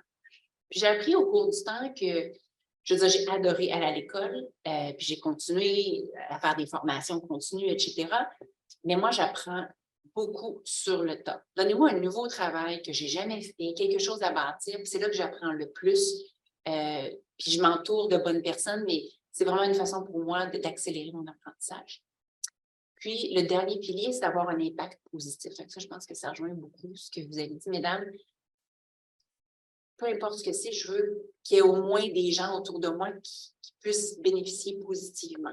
Et pour moi, ça, c'est vraiment critique. Sinon, je ne sens pas que j'ai un purpose dans ce que je fais. Puis si je n'ai pas de purpose, ben, je me sens un peu flat. Puis je ne me sens pas que je peux donner vraiment le meilleur de moi-même. Juste vous parler un petit peu de comment on a développé Moderna au Canada. Puis je vous montre une couple d'images ici, je vais vous raconter les histoires. Donc, moi, j'ai commencé chez Moderna 3 semaines avant qu'on ait l'approbation de Santé Canada pour notre vaccin contre la COVID. Je n'avais jamais fait d'affaires réglementaires, je n'avais jamais fait d'assurance qualité. Fait qu'on met des ententes d'assurance qualité avec Innomar pour pouvoir amener les vaccins ici. C'était compliqué. C'est des choses que je n'avais jamais faites. Donc là, ta prochaine, on pose des questions, puis on fait le travail. La 13e journée de mon travail, il faut que j'aille présenter à Stéphane Bancel, notre CEO. Fantastique, jour 13. C'est quoi ta stratégie pour le Canada? Pour amener des doses au Canada, mais c'est quoi ta vision pour le Canada? Jour 13. On va vite sur Moderna. Je dis, parfait. J'ai comme 4 diapos qui sont vraiment mon plan, le jour à jour, comme on amène les doses. Après, j'ai 2 diapos qui sont, Stéphane, le Canada, on a toujours eu une stratégie de pandémie pour la grippe. C'est très important pour le Canada. Pour le gouvernement fédéral, ils ont une stratégie, mais pour ça, pour faire partie de la stratégie, il faut qu'on ait une manufacture locale. Je viens d'une place où on faisait partie de la stratégie. Je pense qu'on pourrait penser à bâtir une manufacture locale, puis à structurer quelque chose qui est gagnant pour tout le monde, parce qu'avec la technologie d'ARN messager, on pourrait développer des vaccins pour des pandémies autres que pour la grippe, comme on fait pour la COVID, qu'on pourrait faire pour autre chose. Un exemple, c'est Bold. Bold, c'est une de nos valeurs chez Moderna. Et tu reviens dans un mois avec un plan d'affaires, puis on va regarder ça. Là, c'est comme, oh mon Dieu, il faut que j'amène des doses de vaccin au Canada. Je suis là, il faut que je bâtisse un plan d'affaires. Aidez-moi quelqu'un. Puis il y a vraiment plein de gens qui nous aident. Il y avait l'ambassade du Canada à Boston, le consulat à Boston, qui m'ont dit, on va te mettre en contact avec des gens à ICED, on va te donner les données pour pouvoir bâtir ton cas de pourquoi, comme c'est quoi les taxes, c'est quoi le centre, le centre d'expertise en sciences au Canada. Donc, je prépare le plan pour Stéphane en amenant des doses de vaccin. Donc, la première photo que vous voyez, c'est les premières doses de vaccin qui sont arrivées au Canada le 24 décembre 2020. Je me trompe toujours de date, 2020. Et c'était 168 000 doses. C'est rien. Mais 168 000 doses qui étaient tellement importantes, parce que c'était les premières, c'est au compte-gouttes. Puis nous, Moderna, on n'avait jamais fait de produit à une échelle commerciale. On était une compagnie de recherche et développement. On pensait devenir commercial dans 5 ans. Fait que là, pensez à ça, on avait peut-être fait 10 000 doses de vaccins dans notre vie pour des études cliniques. Puis là, tout d'un coup, il fallait en manufacturer des millions et des millions sans qu'on ait vraiment une chaîne de manufacture bien établie. Fait que ces 168 000-là étaient vraiment symboliques la veille de Noël. Et ils ont été assez compliqués à venir, mais elles ont permis, deuxième photo, de pouvoir les envoyer dans les territoires plus éloignés au Canada. Parce qu'on n'avait pas une chaîne de refroidissement à moins 70, mais on avait une chaîne de refroidissement à moins 20, qui était accessible aux territoires comme le Nunavut, le territoire du Nord-Ouest et le Yukon. Donc, tous ces territoires-là ont été priorisés parce que c'était aussi des centres où il y avait beaucoup de COVID et on a pu utiliser nos doses. L'autre photo, c'est la ministre Annan. La ministre Annan, quelqu'un que je respecte énormément, une femme, qui a vécu un des dossiers les plus gros de sa carrière, je suis certaine, qui aujourd'hui a été promue dans un autre grand défi pour sa carrière à la défense. La ministre Annan, on avait des meetings à peu près toutes les semaines. C'était rarement le fun, parce qu'on était toujours en retard sur nos doses, parce qu'on n'avait pas de chaîne d'approvisionnement. On en avait une, mais qui était bien roulée. Mais on a collaboré ensemble comme je n'avais jamais collaboré avec le gouvernement. On venait à la table avec beaucoup de transparence, d'humilité et un désir de travailler ensemble pour trouver des solutions. Un problème qui était beaucoup plus grand que tout le monde qui était à la table. Donc, je l'ai mis là parce que la collaboration, pour moi, m'a donné un sens très différent à ce qu'on pouvait faire ensemble pour atteindre des objectifs beaucoup plus grands. Et la 4e photo, c'est symbolique de notre usine qu'on va bâtir à Laval en ARN messager. C'était la première usine qu'on a annoncée. On en bâtit une maintenant en Australie et en Grande-Bretagne. Ça va être des usines qui vont être locales pour, s'il y a une pandémie, on va pouvoir développer des vaccins à ARN messager pour une pandémie donnée. On s'est commis chez Moderna à développer des programmes. On a comme une stratégie le nom m'échappe, mais de développer des vaccins en famille. Donc, la COVID, c'est allé vite parce qu'on a fait beaucoup de recherches sur le virus MERS. Donc, on veut essayer d'étudier les virus par famille avec les meilleurs chercheurs dans le monde. Donc, pas le faire juste à l'interne, mais d'externaliser la recherche. On puisse avoir une librairie de vaccins avec un potentiel pandémique. Donc, s'il y a une prochaine pandémie, on peut aller chercher la recherche, phase 1, puis vite passer en mode études cliniques et développement. Et là, on va avoir une manufacture ici au Canada. Cette photo-là est importante aussi parce que, vous voyez, on est 2 femmes dans des gouvernements qui se disent à vouloir être à parité. Et souvent, moi, je me suis pas sentie en pharmaceutique qu'il y avait vraiment... Des fois, j'ai senti qu'il y avait un peu des avantages pour les femmes, mais il y en a de plus en plus de femmes. Ma patronne, qui est la Chief Commercial Officer à Cambridge, c'est une femme. Notre équipe de leadership est assez équitable. Mais ici, il y a le docteur Suzanne Fortier, qui est la chancelière de McGill, et il y a moi. J'ai mis un veston rose on purpose. Puis vous avez le premier ministre du Québec, du Canada, puis les ministres autour. Donc, ça, c'est qu'on a fait notre annonce que le site serait à Laval. Donc, c'est un petit peu, en 4 images, un petit peu le parcours qu'on a eu chez Moderna. Puis, c'est des années folles, des années complètement folles, parce qu'on était vraiment une compagnie de recherche et développement qui est devenue commerciale. Puis même à l'interne, les gens, parce qu'on est vraiment une compagnie de recherche et développement, donc tout le monde pense recherche et développement. Mais on arrive avec des programmes commerciaux, puis on parle des langages différents, même à l'interne. Donc, il faut prendre le temps de s'éduquer puis de bâtir ensemble. Et je pense qu'on est en train de vivre vraiment là, ce tournant-là. Juste un petit snapshot de ce qu'on est maintenant, 2 ans et quelques mois plus tard. Et j'ai arrêté de compter en mois, mais jusqu'à 24 mois, je comptais en mois parce que j'ai l'impression que ça fait 8 ans que j'ai joint la société. Mais on est maintenant plus de 30 employés au Canada.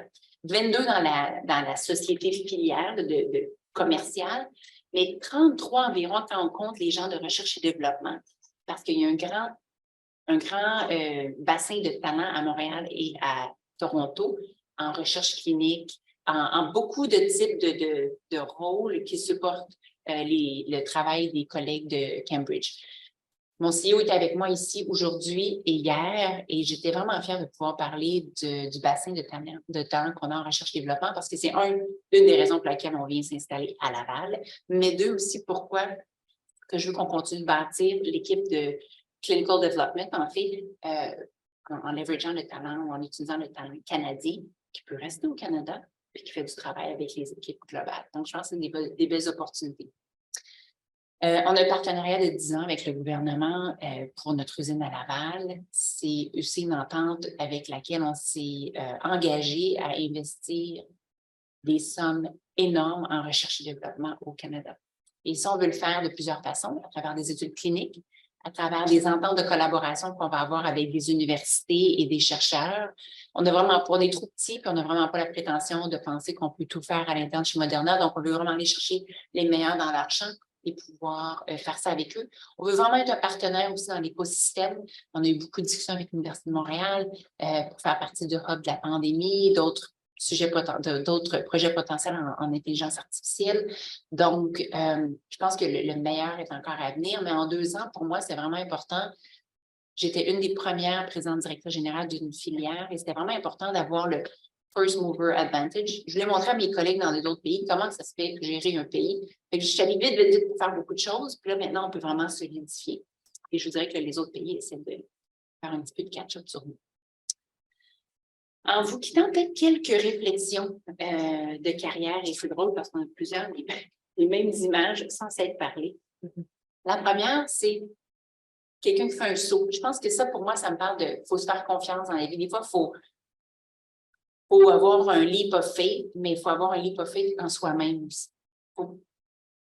On avait la discussion tantôt c'est vrai, des fois, on attend des fois d'être parfaite, d'être au moment juste parfaitement prêt pour appliquer sur la prochaine chose, mais des fois, c'est correct de dire, je suis peut-être à 80 %, mais je sais, puis je me fais confiance que je vais vite développer le 20 % qui me manque, donc je vais le démarrer. Donc, prendre des risques, je pense que c'est important. La deuxième image, pour moi, c'est ça, prendre des risques éclairés puis informés. Mais prendre des risques, c'est important parce que c'est là qu'on peut vraiment innover, puis c'est là qu'on peut se surprendre aussi professionnellement.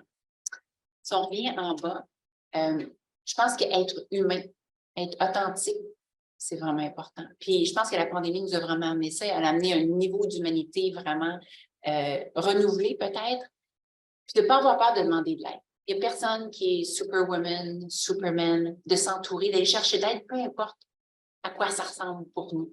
Puis, tu sais, ça remet à la conciliation, travail-famille. Moi, je veux dire, on habite à Toronto, ma famille est à Trois-Rivières. Ma mère n'était pas là, je voyage beaucoup. Mes premières années, là, il y avait plus que la moitié de mon chèque de paye qui passait sur ma gardienne parce que c'était important pour moi que je puisse avoir quelqu'un de fiable à la maison avec mes enfants. J'aimais mieux me priver sur d'autres choses puis passer mes vacances sur le bord de la piscine de mes parents à Trois-Rivières. C'était comme un choix de famille qu'on a fait. L'autrement, c'est vraiment d'aller chercher un réseau, de support. Moi, j'ai une très bonne amie qui était notre avocate conseil quand j'étais chez GSK, qui pendant la pandémie était mon 911. Je l'appelais Josée, il se passe ça, je vois plus clair. Je pense telle chose, il me manque-tu des données, il me manque-tu quelque chose? Qu'est-ce que tu en penses? Ça prend des gens pour avoir un gut check aussi, des fois, d'aller échanger des idées. Ça prend des thought partners parce que on peut pas, il faut avoir l'humilité d'aller chercher l'aide, mais après ça, il faut aller chercher les bonnes personnes. Puis ça peut être plusieurs personnes pour différents sujets. Des mentors, et il va pas en avoir pour des sujets différents, pour des besoins différents. C'est là qu'on devient plus fort. Puis faire le saut, vraiment faire le saut, puis pas avoir peur des fois d'aller contre le chemin. Suivez votre chemin à vous, même si vous êtes tout seul. Allez le extra mile. Moi, je dis beaucoup à mes enfants, faites l'effort, juste l'effort de plus. Il y a très peu de gens qui le passent. Mais des fois aussi, faites votre propre chemin à vous. Il y a très peu de gens là. Vous allez peut-être vous sentir tout seul, mais ça va être un chemin qui va vous ressembler à vous, puis un chemin que vous pouvez innover. Finalement, soyez ambitieux. Je pense que pas personnellement, pas avec un ego, mais être ambitieux pour la société. Je veux dire, les recherches que vous faites, c'est fantastique, puis ça a un impact dans le monde. Puis ça prend l'ambition et le courage d'aller de l'avant puis de le faire. Je pense que cette ambition sociale-là, c'est comme ça qu'on peut accomplir des grandes choses pour la société puis améliorer le sort de tout un chacun. Merci beaucoup de l'invitation, puis je serai heureuse de partager le panel pour vos questions.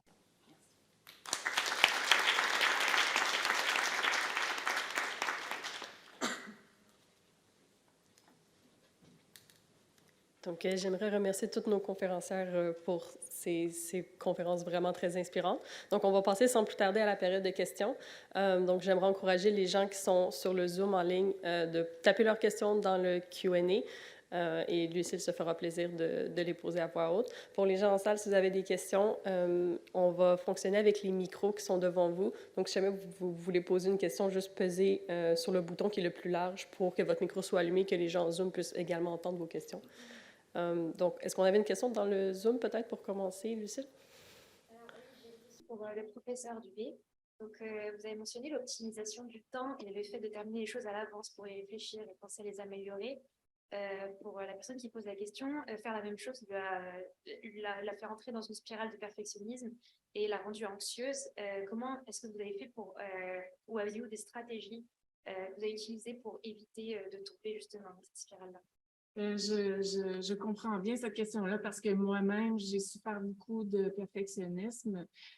Comment je m'en suis débarrassée? Je pense que la règle de, certains vont dire good enough ou dire c'est à 95%, puis j'arrête parce que le temps à investir pour amener le 95 au 100, c'est ridicule, c'est plus efficace.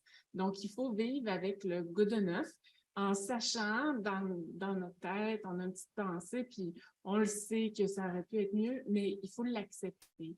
Comme on accepte nos petits défauts, comme on accepte les petits défauts des gens autour de nous, ça fait partie de la beauté du produit final, la petite imperfection qui reste.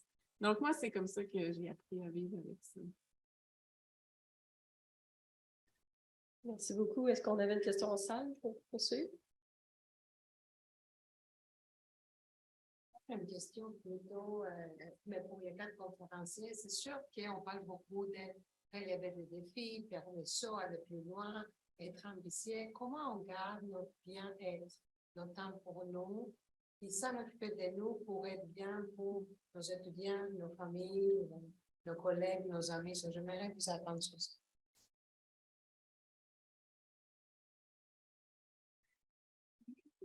Je peux essayer de commencer, mais je n'ai vraiment pas la recette et je pense que c'est un combat de tous les jours. Moi, je fais du sport. Tous les jours, j'en faisais quand j'étais étudiante.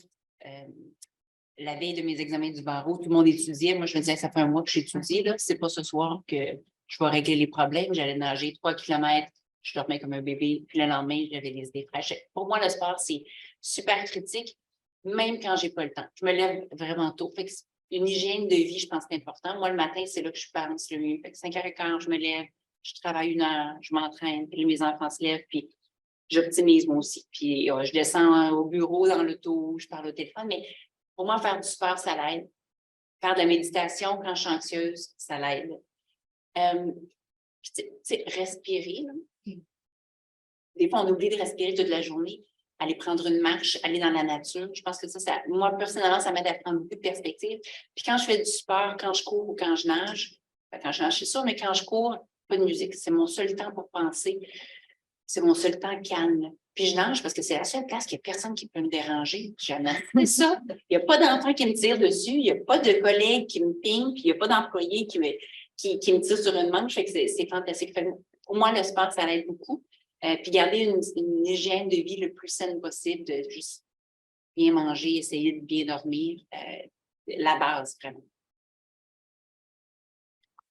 Mais moi aussi, je suis d'accord que l'hygiène de vie, bien manger, pour moi, ça a été clé, mais aussi pour moi, puis c'est pas le cas pour tout le monde, mais bien dormir. Je vise toujours mon 8 heures.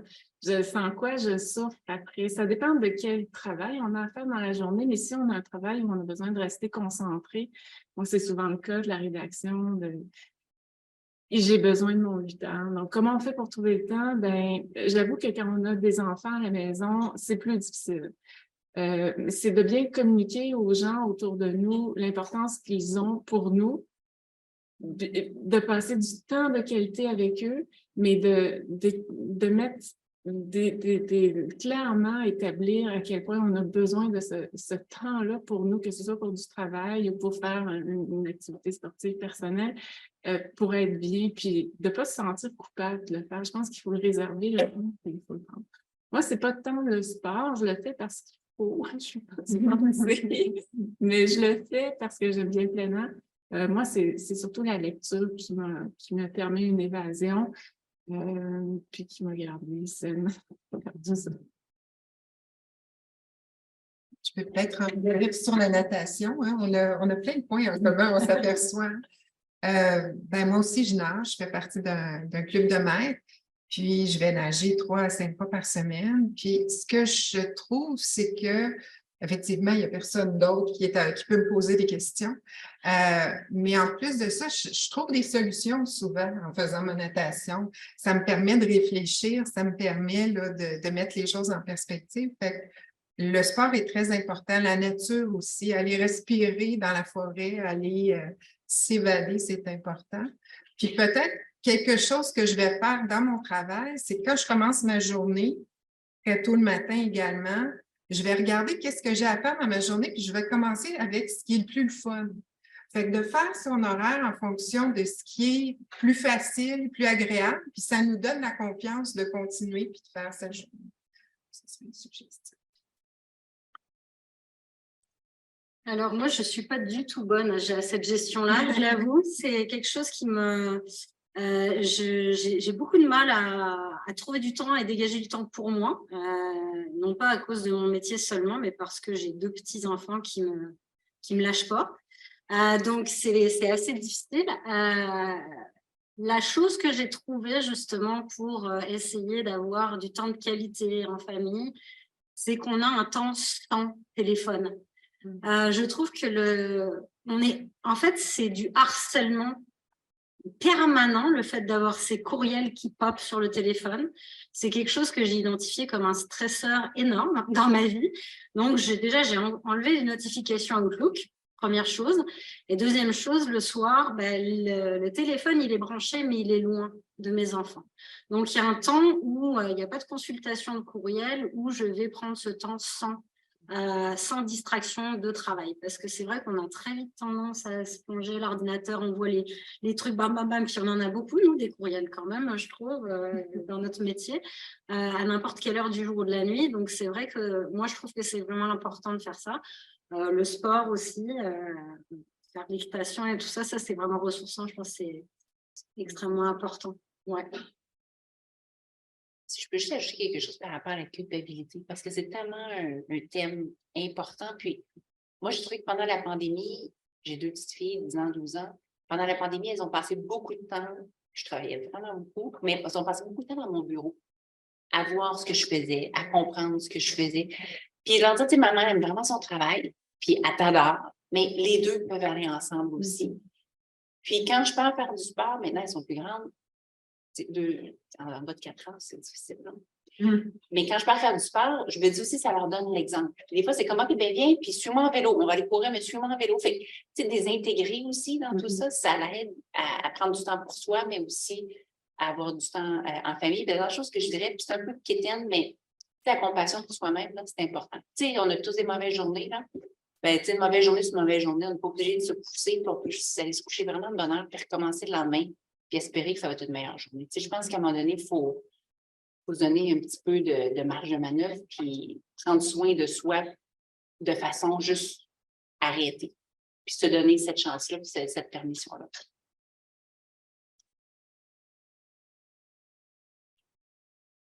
Lucille, est-ce que... Ouais, par contre, moi, j'aurais une question. Vos parcours sont vraiment impressionnants et très inspirants pour nous, c'est certain. Et ce que j'ai remarqué, c'est que les unes les autres, vous étiez impressionnés entre vous de vos propres parcours et vous avez toutes mentionné le syndrome de l'imposteur. Il semblerait qu'on en fait face toute notre vie, toute notre carrière. Est-ce que vous auriez des conseils pour essayer d'amoindrir en fait ce sentiment qu'on a autant pendant nos études que par la suite pendant notre carrière?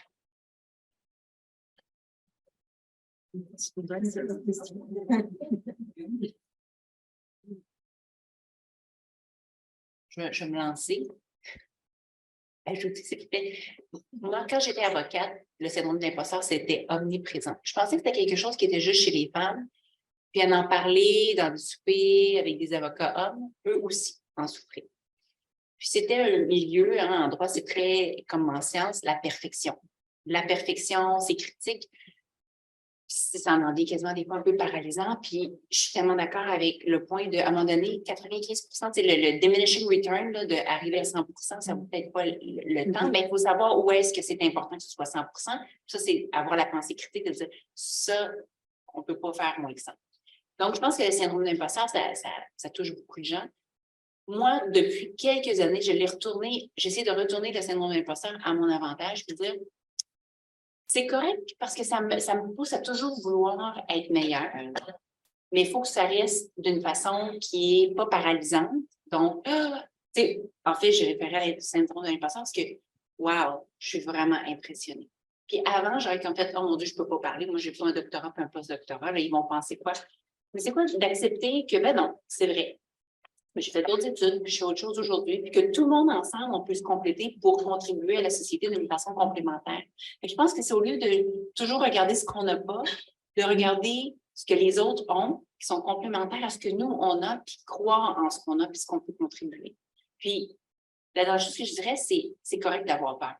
Moi, je pense qu'il faut apprivoiser la peur, puis il faut marcher 3, 4, 5 pas en avant quand on a peur, parce qu'après ça, la peur, on apprend à vivre avec. Faire des choses pendant qu'on a peur, ben, je trouve que ça donne un petit edge de performance que tu n'as pas si tu es complaisant. Fait que moi, je me coach beaucoup sur le voir comme ça, puis de l'embrasser versus le laisser me paralyser. Puis je pense aussi d'éviter d'avoir des objectifs irréalisables. D'être trop perfectionniste, ça peut vraiment nuire à la productivité. C'est stressant plus qu'autre chose. J'ai eu ce travers-là très longtemps de me mettre trop de travail.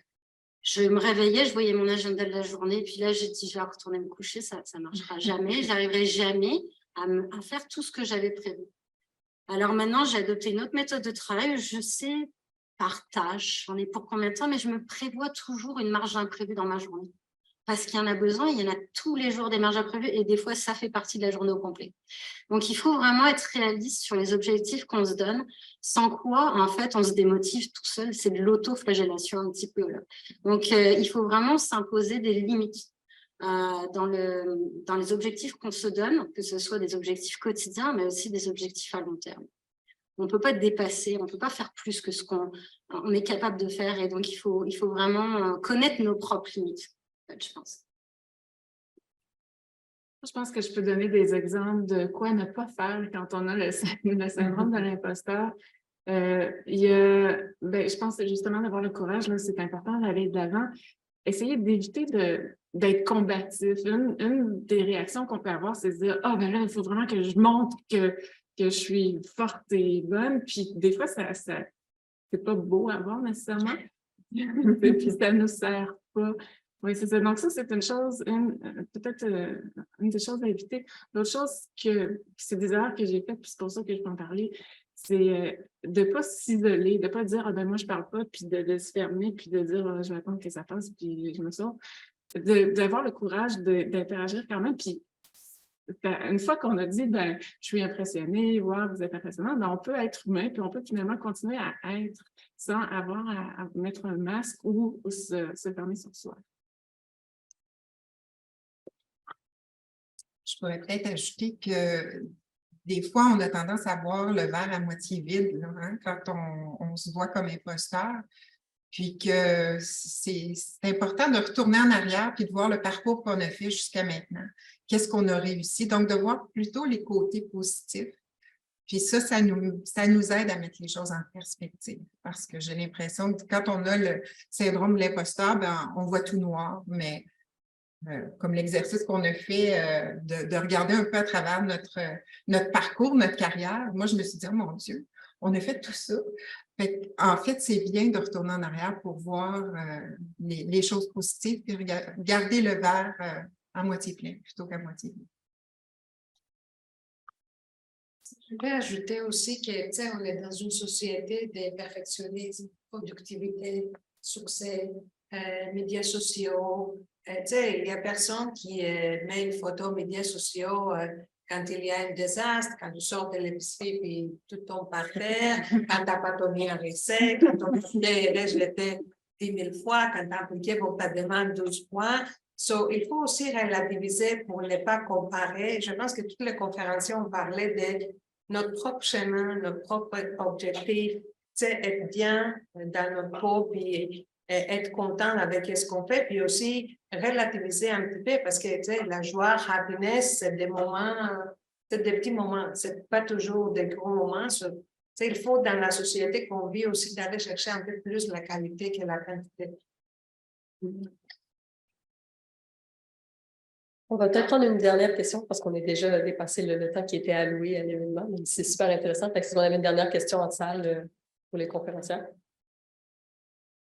Bon, sinon, je vais prendre cet honneur pour me faire plaisir. J'aimerais peut-être revenir sur le thème d'aujourd'hui qui était l'entrepreneuriat parce qu'il y a souvent une division entre la recherche et l'entrepreneuriat parce que j'aimerais revenir sur ce que Dr. Martinez disait, c'est que nous, à la recherche, on n'est tellement pas préparés pour ce que c'est le monde de l'entrepreneuriat, tout ce qui est les brevets, propriété intellectuelle, Santé Canada, la réglementation, tout ce genre-là, c'est des choses que nous, on n'apprivoise pas et qu'on n'est pas du tout connaisseurs, ce qui fait que quand on a une découverte et qu'on voudrait passer à l'étape suivante, souvent, on n'a pas les outils, on n'a pas les connaissances. Puis les fonds, c'est difficile à trouver aussi parce qu'on est dans une recherche fondamentale, fait que l'argent n'est pas nécessairement présent. Fait que je voulais savoir si vous avez des conseils pour les étudiants et les chercheurs sur comment faire ce passage-là de la recherche à l'entrepreneuriat puis de faire ce saut-là.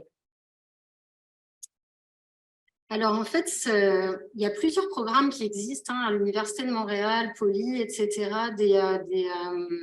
dans le centre d'innovation, là, si je ne me trompe pas.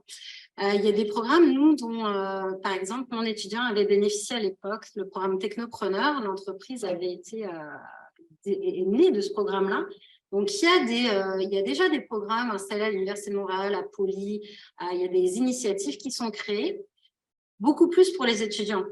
Moi, de mon côté, par contre, j'avais de la misère parce que j'étais obligée de dire à mon étudiant, mais tu pourrais me donner les PowerPoint parce que j'avais rien en tant que prof et eux, ils avaient beaucoup d'heures de formation. Donc, en fait, pour les étudiants, il y a déjà des mécanismes en place dont vous pouvez bénéficier. Peut-être qu'ils ne sont pas assez nombreux, mais les programmes en place, je trouvais qu'ils étaient quand même relativement bien faits. Ce qui m'a manqué de mon côté, moi, c'est de me dire, je ne vais quand même pas retourner faire un MBA ou quelque chose parce que je n'ai pas le temps. Puis, ça m'intéresse moyennement aussi. Donc, c'est là où le bas blesse un petit peu, c'est plus pour les profs et pour les étudiants, je trouve. Au niveau de l'entrepreneuriat, on ne sait pas nécessairement où chercher de l'information. Là, évidemment, on peut aller nous demander de l'aide. Souvent, je vous demande de l'aide, mais qu'est-ce que je fais avec ça? Mais sinon, c'est vrai que je pense que des programmes dédiés aux professeurs, avec des horaires adaptés, flexibles ou en virtuel, je pense que ça intéresserait beaucoup de gens. Parce que souvent, les entreprises ne se créent pas à cause de ça. On n'a pas les outils pour créer de l'innovation ou démarrer une entreprise à baser sur nos travaux scientifiques, je pense. peux peut-être ajouter, pour moi, ça peut être un défi parce que j'ai fait mon postdoc, une grande partie de mon postdoc dans une compagnie de biotechnologie. Mais ce que je peux ajouter, c'est qu'il y a des programmes de financement, il y a des programmes mi-taxes qui vont arrimer les étudiants en milieu de travail. Puis c'est une belle exposition pour l'étudiant, mais aussi pour le professeur partenaire là-dedans. Puis ça donne justement des possibilités d'apprendre sur le terrain. L'annonce du programme aussi des LALUM de l'Université de Montréal a comme but pour mieux former les étudiants et les aider à partir des entreprises. Il y aura aussi un volet chercheur, professeur ou chercheur clinicien. Nous, on a réussi cette année d'avoir notre première retraite des jeunes chercheurs. On va faire ça en mars à l'extérieur de Montréal, où on va avoir aussi une formation entrepreneuriat avec les jeunes du BRDV, pour s'assurer qu'ils connaissent les ressources, mais qu'on peut bien les accompagner. Oui. Sur ce, nous allons conclure cet événement. Donc, j'aimerais remercier nos 4 conférencières d'avoir pris le temps de venir partager avec nous leur parcours très inspirant. J'aimerais remercier le comité organisateur pour tous les efforts qu'ils ont mis pour organiser cette journée-là, qui a été super intéressante. Puis j'aimerais remercier le public, donc en virtuel et en présentiel, d'être venu avec nous. Je vous inviterai, donc demain, si vous n'étiez pas au courant, on a une autre conférence de femmes en sciences demain à midi au pavillon Paul G. Desmarais. Donc si ça vous intéresse, vous pouvez venir. On a 5 autres conférencières qui vont venir partager leur parcours, puis je trouve que ça va être tout aussi intéressant. Puis sinon, bien, je vous invite à l'année prochaine, la prochaine édition de Femmes en sciences en 2024. Donc merci à tous d'être venus. Puis j'aimerais remercier une dernière fois nos conférencières d'être venues aujourd'hui. Donc merci beaucoup.